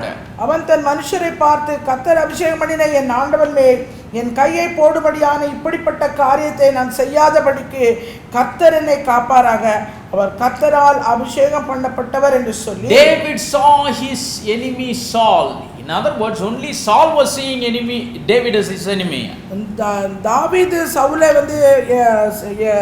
பகைமையா அவன் பார்க்கல, பகையாளியா எதிராளியாக, ஆனால் சவுல் அவிதமாய் பார்த்தான். David always saw Saul as the anointed of the Lord. எப்போதுமே சவுலை பார்க்கும்போது அவன் அபிஷேகம் பண்ணப்பட்டவன் என்பதை மாத்திரம். Yes, he was truly anointed of God. அவன் உண்மையாகவே தேவனாலே அபிஷேகம் பண்ணப்பட்ட ஒருவன். Saul was faithfully abusing the anointing that God was தேவன் அவனுக்கு கொடுத்த அந்த அபிஷேகத்தை அவன் அந்த இடத்திலே தவறாக அவன் உபயோகப்படுத்துகிறான். Praise the name of the living God.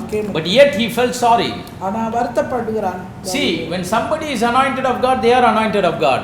தேவனாலே ஒருவர் அபிஷேகம் பண்ணப்பட்டவர் என்றால் அவர் உண்மையாகவே அபிஷேகம் because they are acting as fools, it doesn't mean that God, there is some false anointing, that it is right anointing, but they are using it for the wrong reasons. அவர்கள் முட்டாள்தனமாக காரியங்களை செய்கிறதுனால, செயல்படுகிறதுனால அவர்கள் பெற்ற அபிஷேகம் தவறானதல்ல. அவர்களுடைய அபிஷேகம் உண்மைதான், ஆனால் அவர்கள் செயல்படுகிற தவறான காரியங்களினாலே அது தவறாக. Little David had so clear discernment. எனவே சின்ன தாவீதுக்கு அந்த சிறு வயதிலே சரியான ஒரு பகுத்தறியக்கூடிய தன்மை உண்டாயிருந்தது. Though Saul was acting foolishly, he did not understand the anointing of Saul to be some false anointing or fake anointing. Saul அவனை பின்தொடர்ந்து இப்படி வருவது ஒரு முட்டாள்தனமான காரியமாய் இருந்தபோதும், தாவீது அவனை எப்போதும் அவன் பெற்ற அபிஷேகத்தை குறித்து சந்தேகப்படல. It was true anointing, but Saul was abusing it. He was not using that anointing, he was abusing that power. Saul பெற்றுக்கொண்ட அபிஷேகம் உண்மையானது, ஆனால் அதை அவன் தவறாக உபயோகப்படுத்தினான் என்பதை அறிந்தான். Verse number 7, so David stayed his servants with these words and suffered them not to rise against Saul, but Saul rose up out of the cave and went on his way. தன் மனுஷரை சவுலின் மேல் எழும்ப ஒட்டாமல் வார்த்தைகளினால் அவர்களை தடை பண்ணினான். சவுல் எழுந்திருந்து கெபியை விட்டு வழியே நடந்து போனான். To avoid legal problems, David would have told at least his men, you go and finish it, I will escape.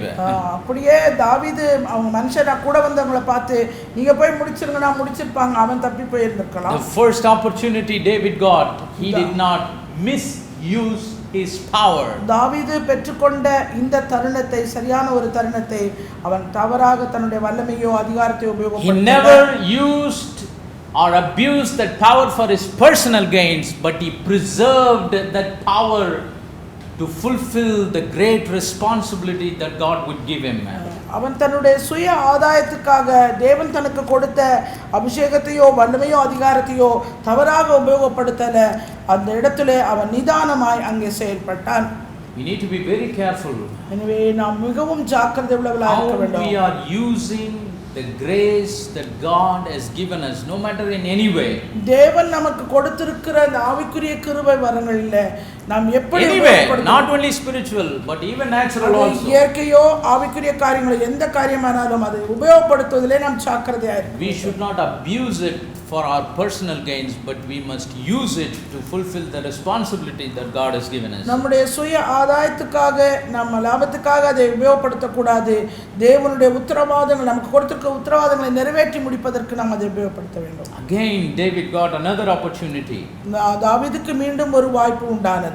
See, when first time முதல் முறை you leave your enemy, உன்னுடைய எதிராளியை நீ விட்டுடு. the second time he comes looking for you, or you go looking for him. இல்ல ரெண்டாவது முறை அவன் வந்தாலும் சரி, இல்லை நீங்க போய் பார்த்தாலும் சரி, Maybe there are chances for us to think, oh, we missed the first opportunity, that's why God is giving second opportunity.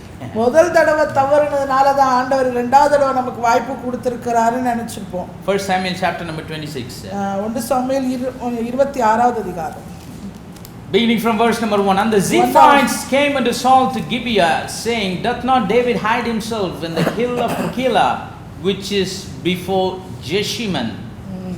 பின்பு சீப்பூரார் கிபியாவில் இருக்கிற சவுலிடத்தில் வந்து, தாவீது எஷிமோனுக்கு எதிரான ஆகிலா மேட்டில் ஒளித்துக் கொண்டிருக்கிறான் என்றார்கள். Again the spies are bringing the news, because this fellow has sent some spies to look for David. இந்த சவுல் ராஜா வேவுக்காரர்கள் போல வைத்திருக்கிற அவனுடைய ஆட்கள் போய் மறுபடியும் செய்தி கொண்டு வராங்க. Verse number 2. Then Saul arose and went down to the wilderness of Ziph, having 3,000 chosen men of Israel with him, to seek David in the wilderness of Ziph.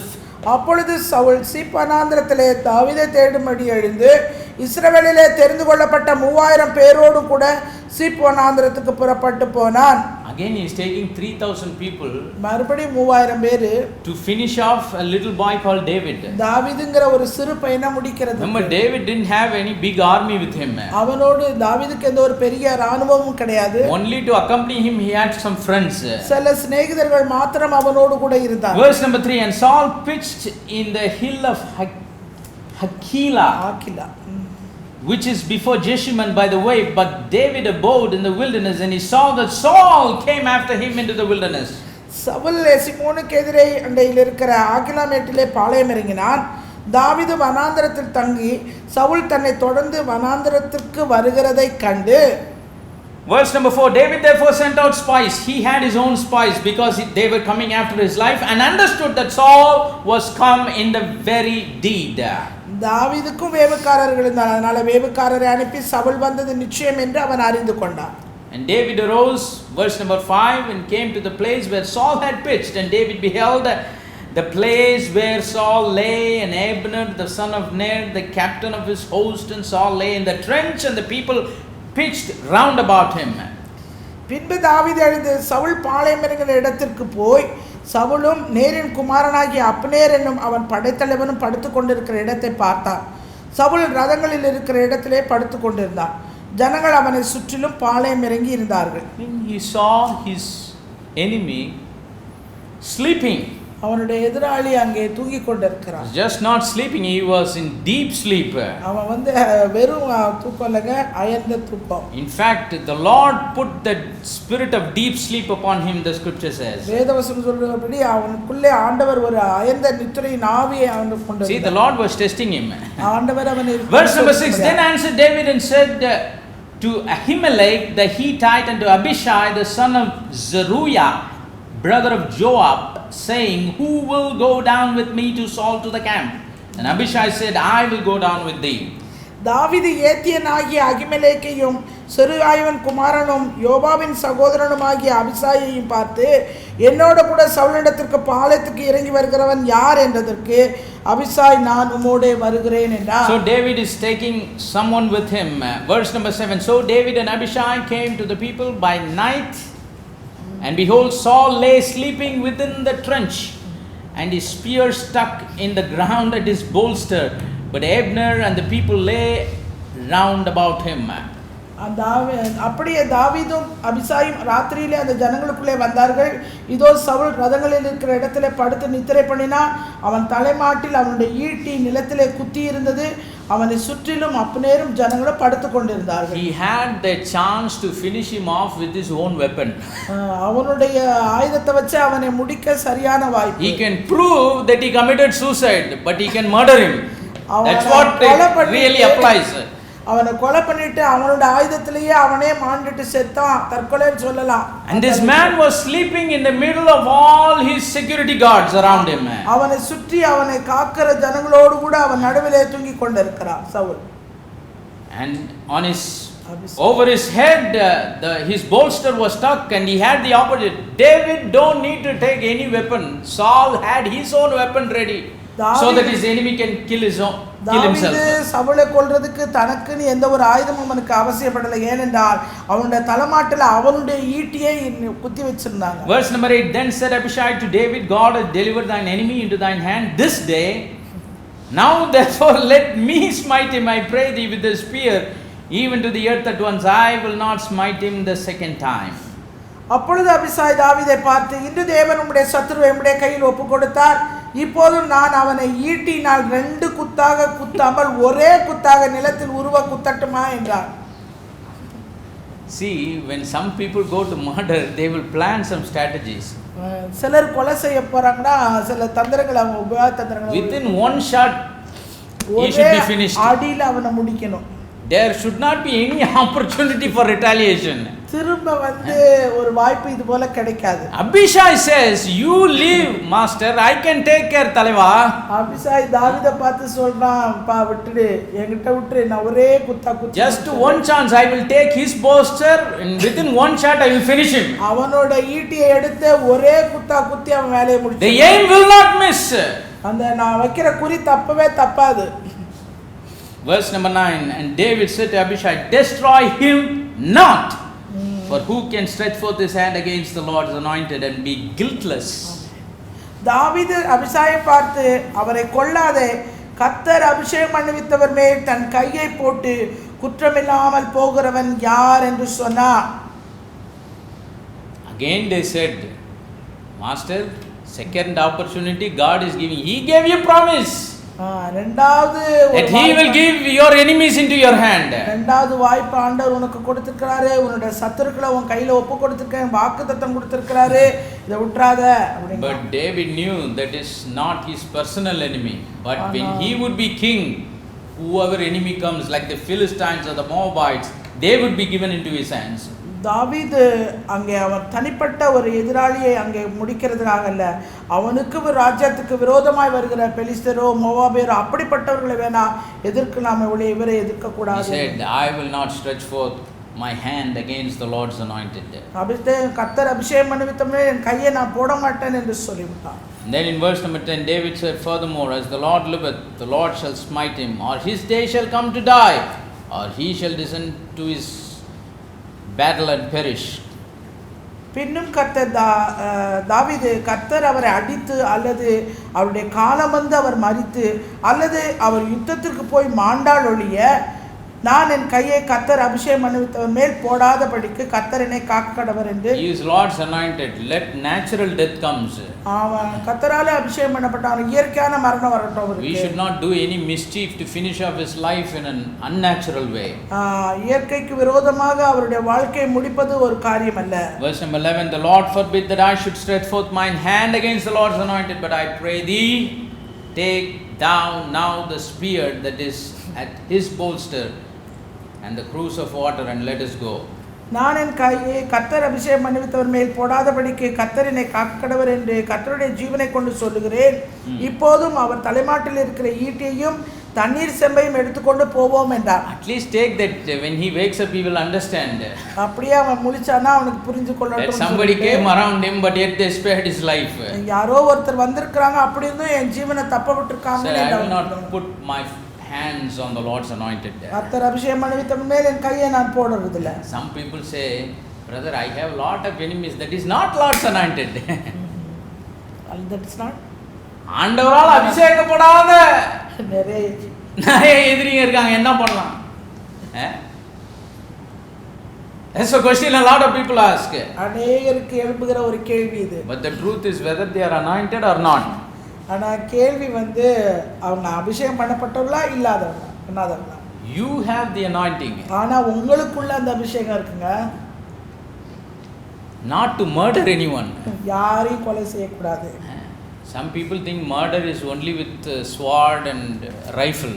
அநேகர் என்ன நினைக்கிறாங்கன்னா பட்டயத்தோடு ஈட்டியோடு தான் கொலை செய்கிறதுன்னு. Our believers, they are very specialized in one weapon called words of their mouth.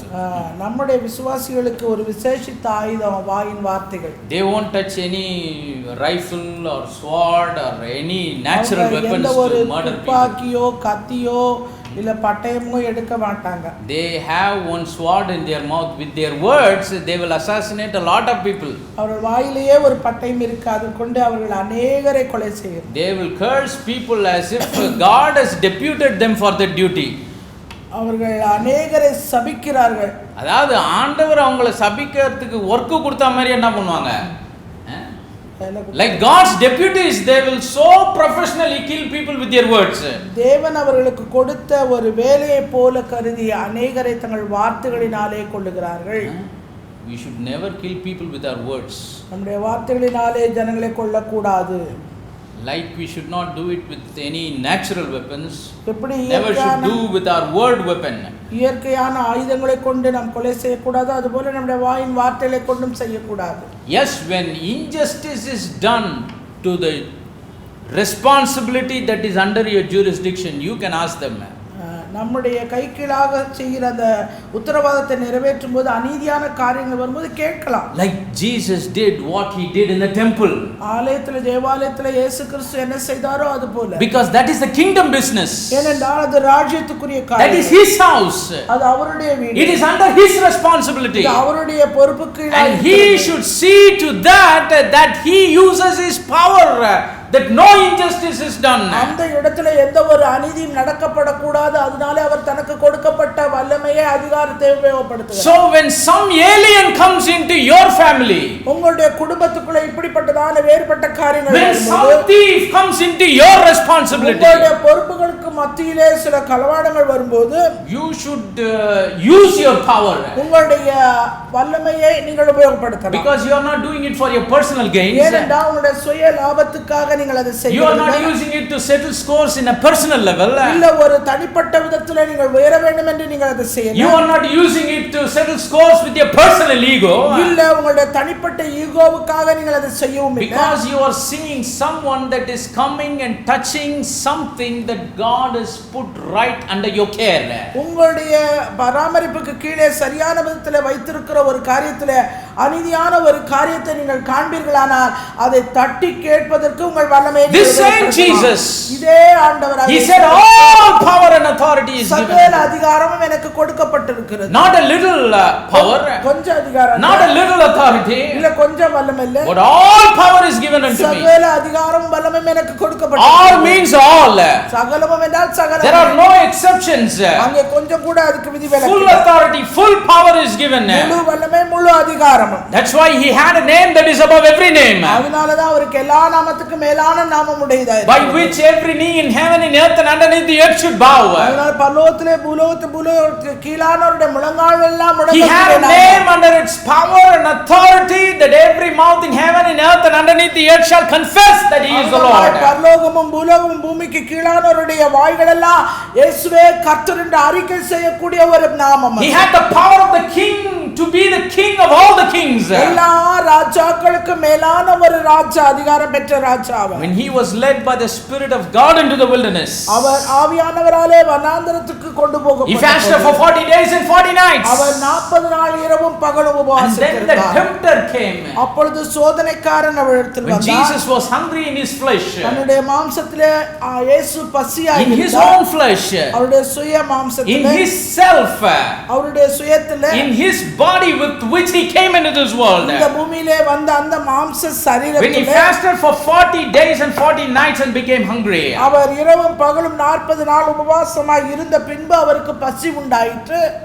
then the tempter comes and he says, அப்ப சோதனைக்காரன் வந்து அவரிடத்துல சொல்லுகிறான், I am paraphrasing it, நான் அதை வந்து I am dramatizing that incident. அந்த இதை ஒரு டிராமா போல உங்களுக்கு நான் இதை சொல்லுகிறேன். The tempter came and he says, why you are hungry? அவன் வந்து பிசாசு சோதனைக்காரன் And this is not in the scripture, but I am just demonstrating the incident. இந்த வேத வசனத்துல அப்படி சொல்லப்படல, நான் உங்களுக்கு அது ஒரு காட்சியாக உங்களுக்கு கொண்டு வருகிறேன். ஏப்பா பசியா இருக்கிற? Why you are hungry? ஏன் பசியா Why இருக்க? you are weak and feeble? ஏன் நீ ரொம்ப பலவீனமா சோர்ந்து இருக்கிற? Don't you know you have all power given to you? உனக்கு தெரியாதா எல்லா அதிகாரமும் உனக்கு All கொடுக்கப்பட்டிருக்கிறது? power, all authority is in you. சகல வல்லமை சகல அதிகாரம் உன்னுடையதுன்னு உனக்கு தெரியாதா? Every knee in heaven, in earth and underneath the earth, they bow to your power and authority. பரலோகத்துல பூலோகத்துல பூமிக்கு கீழான முழங்கால் எல்லாம் உன்னுடைய Every tongue in heaven and earth and underneath the earth, they confess that you are the Lord. பரலோகத்திலும் பூலோகத்திலும் பூலோகத்துக்கு கீழானவருடைய நாவுகள் எல்லாம் உன்னை அறிக்கை பண்ணுங்க. Why you are suffering alone in the wilderness and shaking with hunger? ஏன் வனாந்திரத்துல தனியா அப்படி பசியில ஆடிட்டு இருக்கிற? Before you drop down and die, நீ வந்து விழுந்து சாவறதுக்கு முன்னாடி, if you are the Son of God, நீ தேவனுடைய குமாரனேயானா, if you think you have real power and authority, நீ உனக்கு உண்மையாகவே அதிகாரமும் வல்லமையும், if you know that all power is given to you, சகல அதிகார வல்லமையும் உனக்கு கொடுக்கப்பட்டிருக்கிறது என்று நீ நினைப்பாயானா. see, there are many stones in this இந்த wilderness. வனாந்திரத்துல அநேக கல்லுகள் இருக்குது. Make these stones to become bread and eat for yourself. நீ அது எல்லாத்தையும் அப்பங்களாக செஞ்சு நீயே I'm சாப்பிடு. not asking for me. நான் எனக்காக கேட்கல, I'm not asking for my family. இல்ல என்னோட குடும்பத்துக்காக I'm கேட்கல, not asking for my friends. இல்ல என்னோட சிநேகிதருக்காக கேட்கல. I am asking for you to make these stones to become bread and eat for yourself. இந்த கல்லெல்லாத்தையும் அப்பங்களாகும்படி செஞ்சு நீயே சாப்பிடு. And then he put a question mark for that. அதுக்கப்புறம் ஒரு கேள்விக்குறி If you போடுறான். are really the Son of God, do what I say. நீ தேவனுடைய குமாரனே ஆனால், If really all the power and authority is given to you to this, உண்மையாகவே சகல அதிகார வல்லமை உனக்கு கொடுக்கப்பட்டிருந்தால், it was a great challenge. அது ஒரு பெரிய சவால்ங்க. Jesus would have thought, who are you, fool, to ask me? இயேசு கேட்டுக்கலாம், நீ யாரு முட்டாளே, நீ என்ன வந்து கேள்வி Are you கேட்கிற? questioning as to who I am? நான் யாருன்னு நீ என்ன கேள்வியா கேட்கிற? Or he could have referred back what happened 40 days before. இல்ல 40 நாளைக்கு முன்னாடி என்ன நடந்ததோ அத அவர் வந்து What happened in the river Jordan? யோர்தான் நதியில என்ன நடந்தது? When John the Baptist baptized our Lord Jesus, யோர்தான் யோவான் ஸ்நானம் நம்ம ஆண்டவராகிய இயேசு கிறிஸ்துவுக்கு the ஞானஸ்நானம் heavens opened up and there came a voice from heaven. பரலோகமானது திறக்கப்பட்டு அங்கே இருந்து ஒரு சத்தம் What did that voice say? This is my beloved son in whom I am well pleased. அந்த சத்தம் சொன்ன வார்த்தை என்ன? இவருடைய நேசகுமாரன், இவரில் பிரியமாய் இருக்கிறேன். Jesus could have pointed him back 40 days. அந்த 40 நாளைக்கு முன்னாடி நடைபெற்ற அந்த காரியத்தை வேணா சொல்லி But he இருக்கலாம். never fought the devil with his experience. ஆனா ஒரு காலம் பிசாசோடு தன்னுடைய அனுபவத்தை கொண்டு அவர் போராடல. That's the same thing that we believers have to do. விசுவாசிகளாகிய நாமும் செய்ய வேண்டிய காரியம். Many people they fight with the devil with their experience. அநேகர் தங்களுடைய கொண்டிருந்த அனுபவங்களை கொண்டு பிசாசோடு போராடுவார்கள். They say, you don't know what kind of devils I have seen in my life. என்னுடைய வாழ்க்கையில நான் எப்படிப்பட்ட பிசாசெல்லாம் பார்த்திருக்கேன். Oh brother, you don't know what different kinds of spirits that I have dealt with in my ministry. சகோதரனே, நான் எப்படிப்பட்டதான ஆவியுள்ளவர்களெல்லாம் நான் I can use all my experience and fight with this. நான் என்னுடைய அனுபவங்கள் எல்லாவற்றையும் கொண்டு நான் அதோடு கூட நான் No sir, that is very dangerous. அப்படி இல்லங்க, அது மிகவும் ஆபத்தானது. The Lord Jesus that was facing the tempter in that wilderness on that day.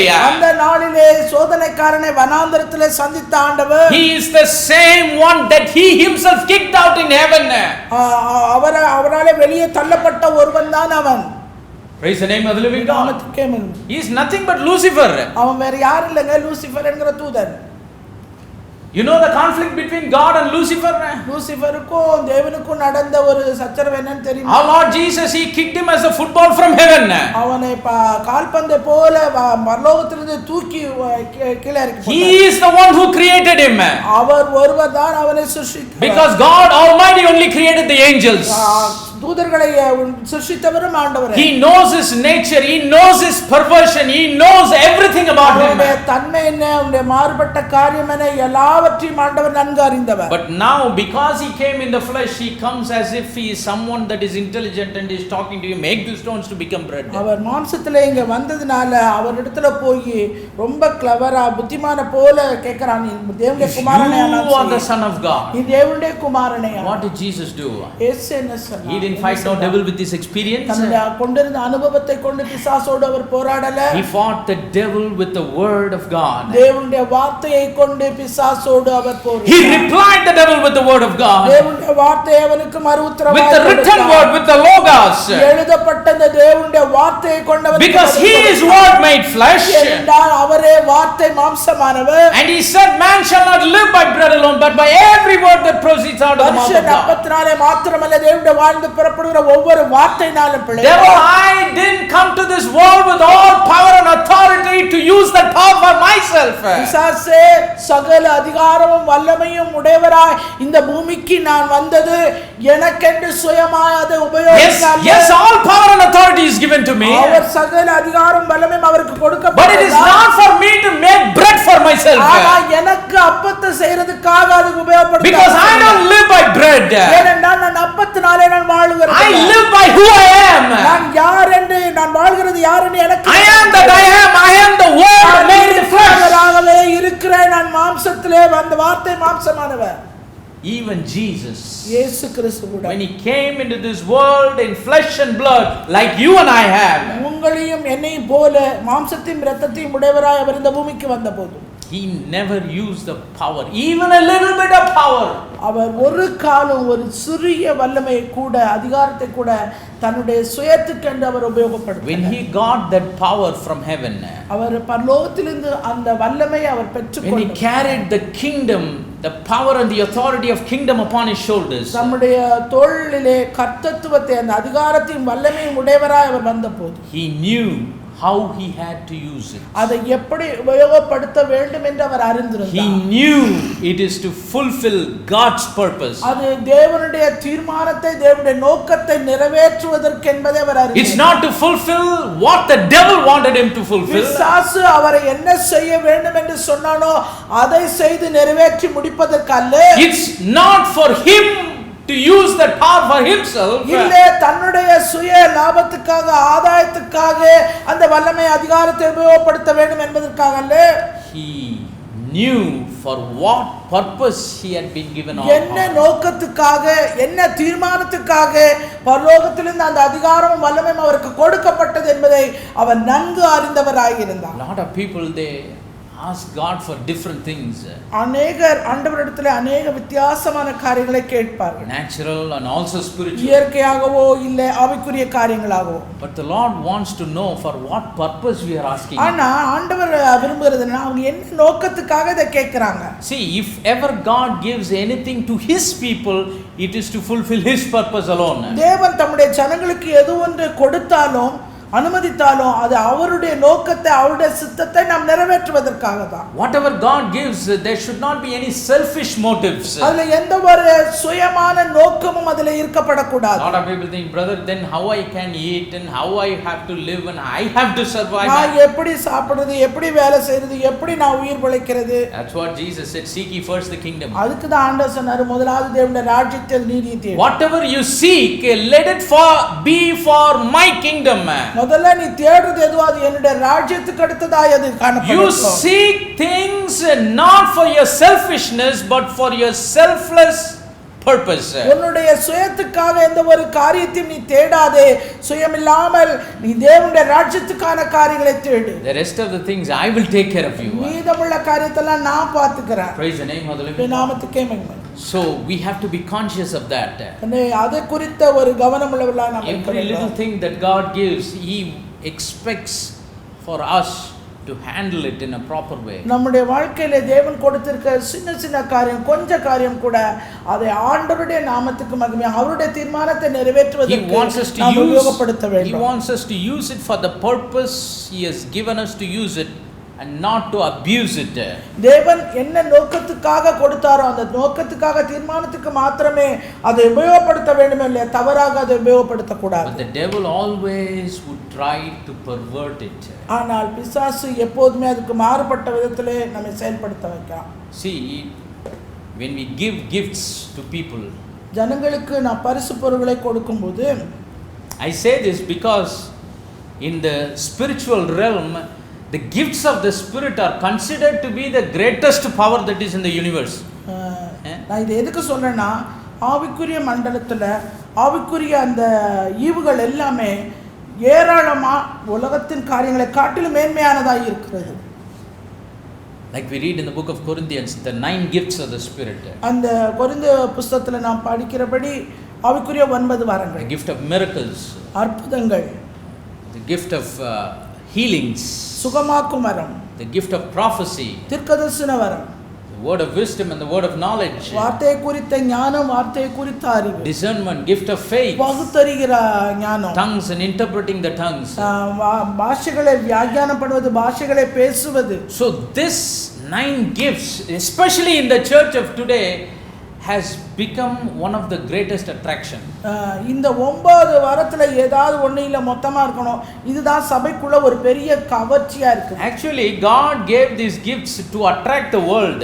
இந்த வரத்தை தேவன் கொடுத்த காரியம் எதற்காக என்றால் உலகத்தை அவர் பட்சத்திலே கொண்டு See, when these gifts are demonstrated, people who are in darkness, they must come back to light. இந்த வரங்கள் எல்லாம் கிரியை செய்யப்பட வேண்டும். இருளில் இருக்கிற ஜனங்கள் அவருடைய வெளிச்சத்தை கண்டு அவருக்குள்ளே Even the saints of God, when they sway away, these gifts must restore them. தேவனுடைய பரிசுத்தவான்கள் கடந்து போனாலும் இந்த வரங்கள் அந்த ஜனங்களை ஆண்டவருக்குள்ளே கொண்டு வரக்கூடியதாக But instead of these gifts being an attraction to the people that are in darkness, it has been a great attraction to the people that say that belong to the church. இதற்கு மாறாய் நடக்கிற காரியம் என்னவென்றால் வெளியிலே ஆண்டவரை அறியாத இருளுள்ள ஜனங்களுக்கு இந்த வரம் கிரியை செய்வதற்கு பதிலாக கவர்ச்சியாய் இருப்பதற்கு பதிலாக சபைக்குள்ளே இருக்கிற அவருடைய பிள்ளைகளுக்குள்ளே பெரிய கவர்ச்சியாய் கொண்டு வரப்படுகிறது. They go seeking after the gifts. அந்த வரத்தை தேடியே ஓடுறது பின்னாடி. They go seeking after where these gifts are operating. இங்க எங்க வரங்கள் எல்லாம் கிரியை செய்கிறதோ அந்த இடத்துக்கு கூட்டம் போகுது. But when God gives his gifts, ஆனால் தேவன் தம்முடைய வரங்களை அவர் கொடுத்தபோது, see, forget God for a minute. When we give gifts, நாம அத மறந்துருங்க. இப்ப நாம ஒருத்தங்களுக்கு see, we are human beings. When we give gifts, what do we do? மனுஷராய் இருக்கிற நாமோட பரிசு பொருளை கொடுக்கும்போது வரங்களை கொடுக்கும்போது என்ன பண்ணுவோம்? See, when we buy gifts for people, you know, whether it's family or friends or people that know us, நம்முடைய குடும்பத்துல உள்ளவங்களுக்கோ சிநேகிதர்களுக்கோ நாம் தெரிந்தவர்களுக்கோ நம்ம பரிசு கொடுக்கும்போது sometimes we buy gifts and give to the people because we know if we buy this particular gift, we know that it will be useful for them. They will use it correctly. ஒரு பரிசு பொருளை வாங்கும்போதே அந்த நபருக்காக இதை வாங்குறோம். இது வாங்கினா அவருக்கு அது உபயோகமாக இருக்கும், அதை சரியான விதத்திலே அதை அவர் உபயோகப்படுத்துவார் என்கிற ஒரு எண்ணம் நமக்கு இருக்கும். அதனால வாங்கி கொடுப்போம். Because we know that person needs it. We know that if we spend this much money and buy this gift for that person, he will preserve it and carefully use it as a benefit to him or as a benefit to his family or others. அந்த நபரை That's how we do. அறிவோம். அந்த பரிசு பொருளை பார்த்தபோது இது அவருக்கு சரியாக இருக்கும், அதை சரியாக உபயோகப்படுத்துவார், அது அவருக்கு பிரயோஜனமாக இருக்கும், அவருக்கு மாத்திரமல்ல அவர் குடும்பத்துக்கும் பிரயோஜனமாக இருக்கும் என்பதெல்லாம் நாம் நன்கு அறிந்த பின்பு அது எவ்வளவு விலையானாலும் சரி நம்ம அதை அவருக்கு வாங்கி கொடுக்கணும். And the second way we do is, இரண்டாவது வழி நாம் செய்கிற காரியம், especially little children, சின்ன பிள்ளைங்களுக்கு கொடுக்கும்போது because they are adamant, we buy gifts for them. அவங்க மரட்டாட்டம் பண்றதால அவங்களுக்கு gift கொடுத்துறோம். We know within the 5th minute it will be broken. 5 நிமிஷத்துல அது உடைஞ்சு ஒண்ணு இல்லாம போய்டும். We know the purpose for buying the gift will not be fulfilled. நாம வாங்கி கொடுத்ததான நோக்கம் அந்த பிள்ளைங்க கிட்ட நிறைவேறாது. The child won't use the gift for a long time the way it has to be used. அது உபயோகப்படுத்த வேண்டிய முறையில உபயோகப்படுத்தி ரொம்ப நாள் இருக்கணும்ங்கிறது அந்த பிள்ளைக்கு தெரியாது.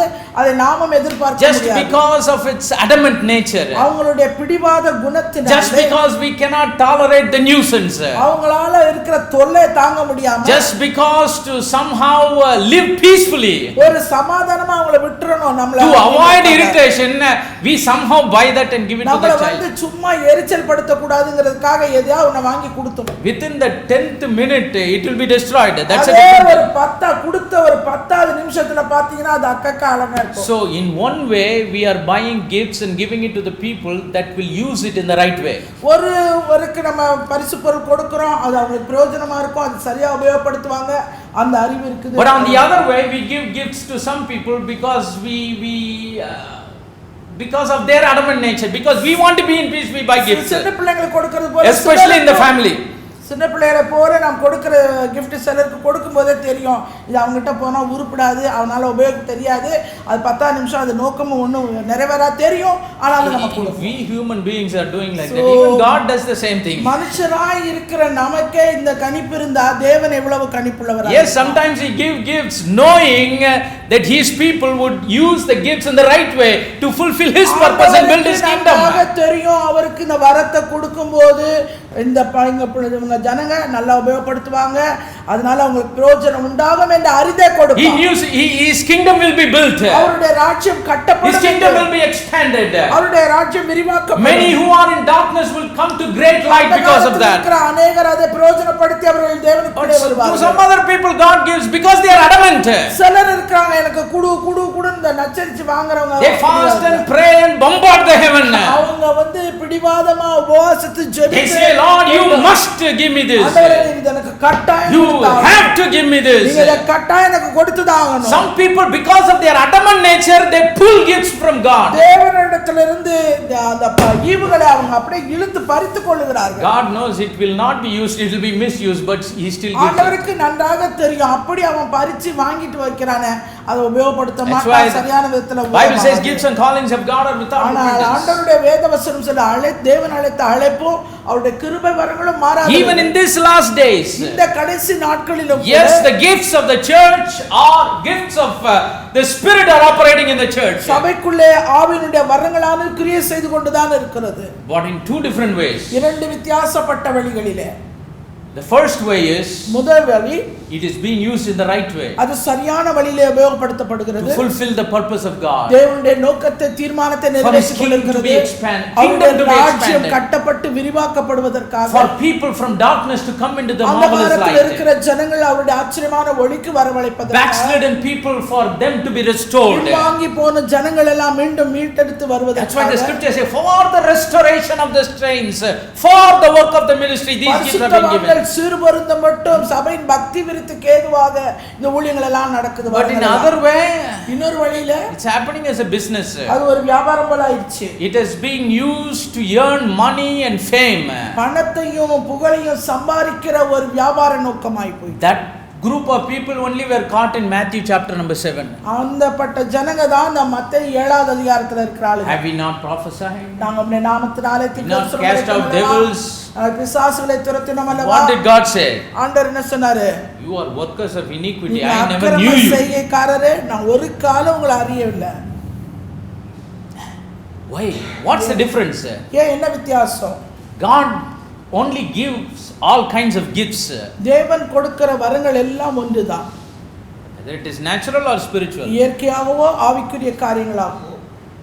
But one group of people they use it and the other they misuse it. ஒரு வகை abuse it. மாணவர்கள் அதை சரியான விதத்தில் உபயோகப்படுத்துகிறார்கள், இன்னொரு வகை கூட்டத்தினர் அவர்கள் தவறாக உபயோகப்படுத்துகிறார்கள். When our Lord Jesus came into this world and lived his life as the Son of God. நம்முடைய ஆண்டவராகிய இயேசு கிறிஸ்து தேவனுடைய குமாரனாய் இந்த பூமிக்கு வந்து அவர் வாழ்ந்தபோது he showed us the way. அவர் நமக்கு ஒரு வழியை காண்பித்தார். All power was given to him. சகல அதிகார வல்லமை அவருக்கு கொடுக்கப்பட்டது. He is none other than the same God that Nahum wrote about.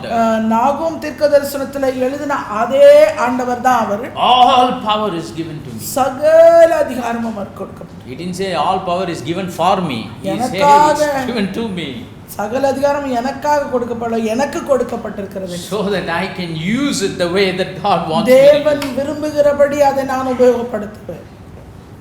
one final incident that happened in the life of our Lord Jesus. நம்முடைய ஆண்டவராகிய இயேசு கிறிஸ்துவின் வாழ்க்கையிலே நடந்த இறுதியான ஒரு காரியம். At the end of his earthly life, அவருடைய பூமியின் இறுதி நாட்களிலே, before his resurrection, அவர் பூமியில் வர்த்தக எடுத்துக் கொள்ளப்படுவதற்கு Matthew முன்பாக 26 beginning from verse 47.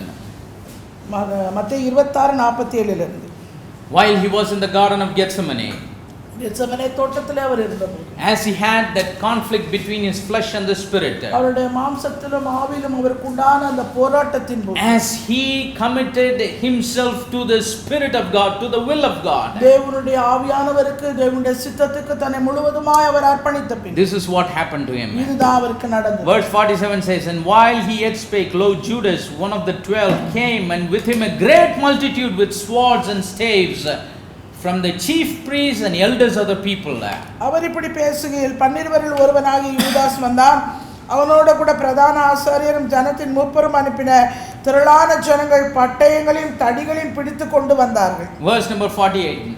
Now he that betrayed him gave them a sign, saying, whomsoever I shall kiss, that same is he, hold him fast. அவரை காட்டிக் கொடுக்கிறவன் நான் எவனை முத்தம் செய்வேனோ அவன்தான், அவனை பிடித்துக் கொள்ளுங்கள் என்று அவர்களுக்கு அடையாளம் சொல்லுகிறார். 49. And forthwith he came to Jesus and said, hail master, and kissed him. உடனே அவன் இயேசுவினிடத்தில் வந்து ரபி வாழ்க என்று சொல்லி அவரை முத்தம் செய்தான். We all know about this. Verse 50. And Jesus said unto him, friend, wherefore art thou come? And then came they and laid hands on Jesus and took him. இயேசு அவனை நோக்கி, சிநேகிதனே, என்னத்திற்காக வந்திருக்கிறாய் என்றார். அப்பொழுது அவர்கள் கிட்ட வந்து இயேசுவின் மேல் கை போட்டு அவரை பிடித்தார். Jesus knew that he is betraying him, but yet he called him friend. இயேசு தன்னை காட்டிக் கொடுக்கிறவன் யார் என்பதை அறிந்திருந்தும் அவனை சிநேகிதனே என்று கூப்பிட்டார். Because Jesus, when he lived his life as the Son of God, he not only spoke with his words and to say love your enemies, but he demonstrated it. அவர் பூமியிலே தேவனுடைய குமாரனாய் இங்கே வாழ்ந்தபோது வெறும் வசனங்களாக தன்னுடைய வார்த்தைகளை அவர் சொல்லவில்லை, அவருடைய வாழ்க்கையிலே அவரை நிரூபித்து காட்டினார். சத்துருக்களை சிநேகியுங்கள் என்றார், அவிதமாய் சிநேகித்தார். Verse 51. And behold, one of them which were with Jesus stretched forth his hand and drew his sword and struck a servant of the high priest and smote off his ear. அப்பொழுது இயேசுவோடு இருந்தவர்களில் ஒருவன் கை நீட்டி தன் பட்டயத்தை உருவி பிரதான ஆசாரியனுடைய வேலைக்காரனை காதர வெட்டினான். Verse 52. Then said Jesus unto him, put up again thy sword into his place, for all they that take the sword shall perish with the sword. அப்பொழுது இயேசு அவனை நோக்கி, உன் பட்டயத்தை திரும்ப அதன் உரையிலே போடு, பட்டயத்தை எடுக்கிற யாவரும் பட்டயத்தால் மடிந்து போவார்கள். Verse 53. Thinkest thou that I cannot now pray to my Father, and he shall presently give me more than 12 legions of angels? நான் இப்பொழுது என் பிதாவை வேண்டிக் கொண்டால் அவர் 12 லேகியோனுக்கு அதிகமான தூதரை என்னிடத்தில் அனுப்ப மாட்டார் என்று நினைக்கிறாயா? This word legion, basically it means troops. இந்த லேகியோன் என்கிற அந்த பதமானது அது ஒரு கூட்டம். In different contexts the number differ. அந்த வித்தியாசப்பட்ட அந்த வேதவசனங்கள் வித்தியாசப்பட்ட. Some people say it is one legion is around 6,000.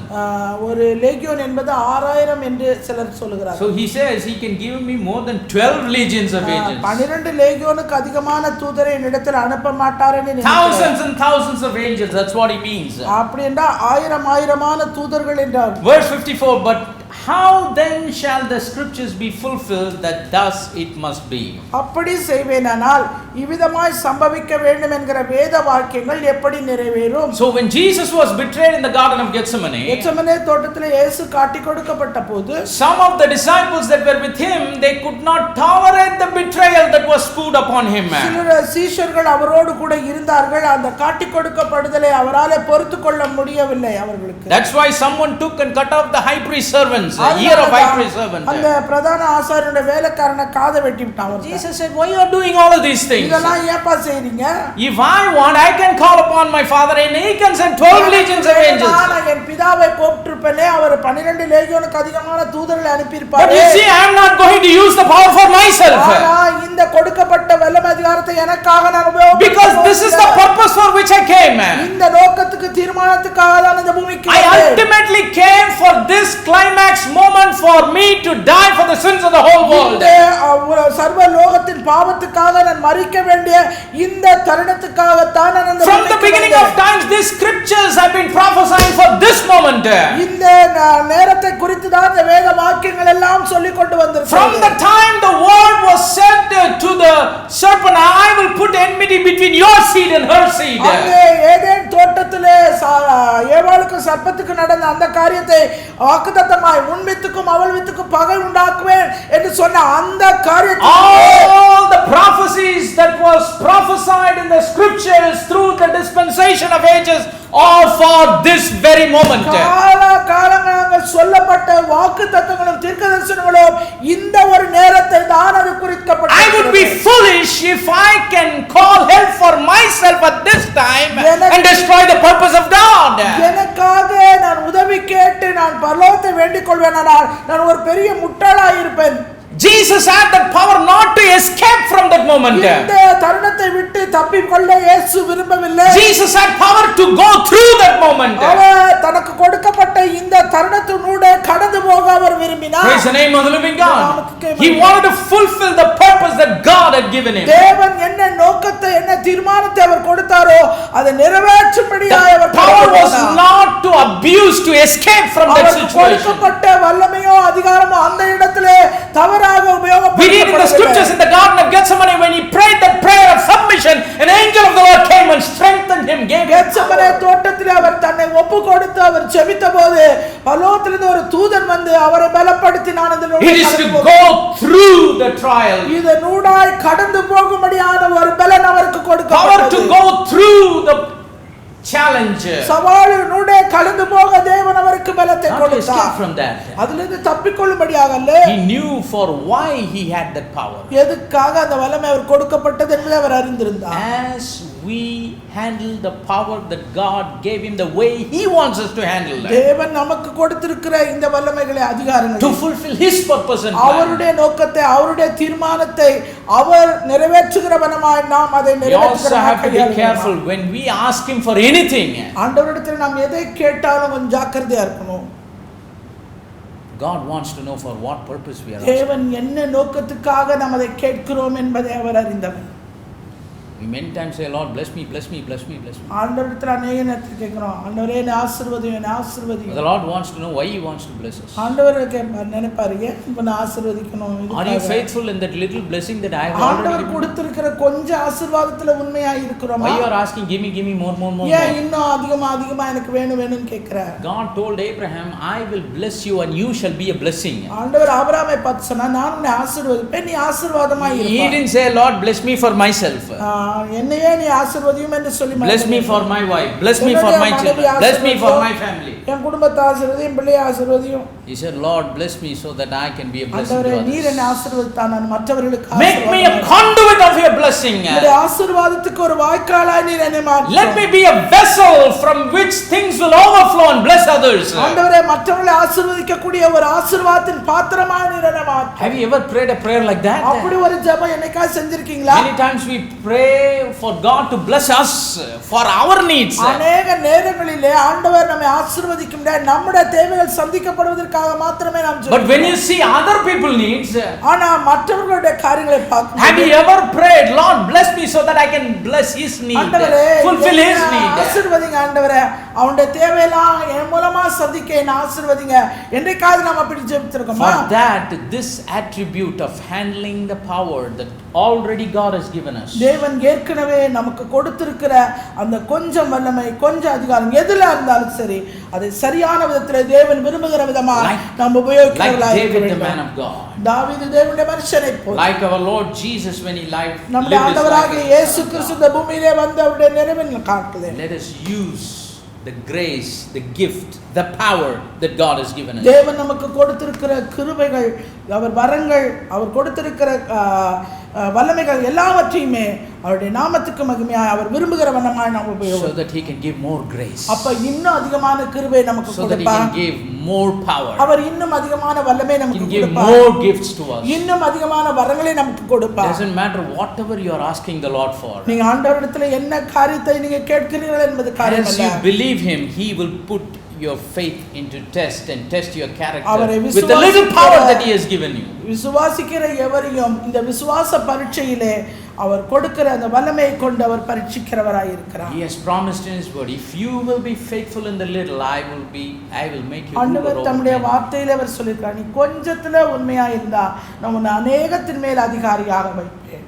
Whatever power, authority, influence, gift, grace that God has given us, தேவன் நமக்கு கொடுத்திருக்கிற எப்படிப்பட்டதான வல்லமை, அதிகாரம், அறிவு, செல்வாக்கு எதுவா இருந்தாலும் சரி, let us not use it, whether it is natural or spiritual, let us அது not use it இயற்கையான to settle காரியங்களோ our personal scores, அது ஆவிக்குரிய காரியங்களோ நம்முடைய சுயத்துக்காக, சுய மேன்மைக்காக நாம் அதை உபயோகப்படுத்த வேண்டாம். but let us use it for the purpose that he had given us. தேவன் என்ன நோக்கத்துக்காக, என்ன தீர்மானத்துக்காக அதை நம்மிடத்தில் கொடுத்திருக்கிறாரோ அதை நிறைவேற்றும்படியாய் நாம் அதை உபயோகிப்போம். One great cloud of witnesses, விதமாய் நமக்கு மேகம் போன்ற திரளான a சாட்சிகள், real test of character, ஆனா அந்த உண்மையான குணதிசயத்தினுடைய பரீட்சையானது as we living our life of faith, நம்முடைய விசுவாச வாழ்க்கை, இந்த வாழ்க்கையில தான் is how we are handling the gifts and the grace and the power. தேவனுடைய வரங்களை, தேவனுடைய God gives us. கிருபையை, தேவனுடைய வல்லமையை, அதிகாரத்தை நாம் பெற்றுக்கொண்ட இந்த காரியங்கள் எல்லாவற்றையும் நாம் எவ்விதமாய் உபயோகப்படுத்துகிறோம் The என்பது. scripture says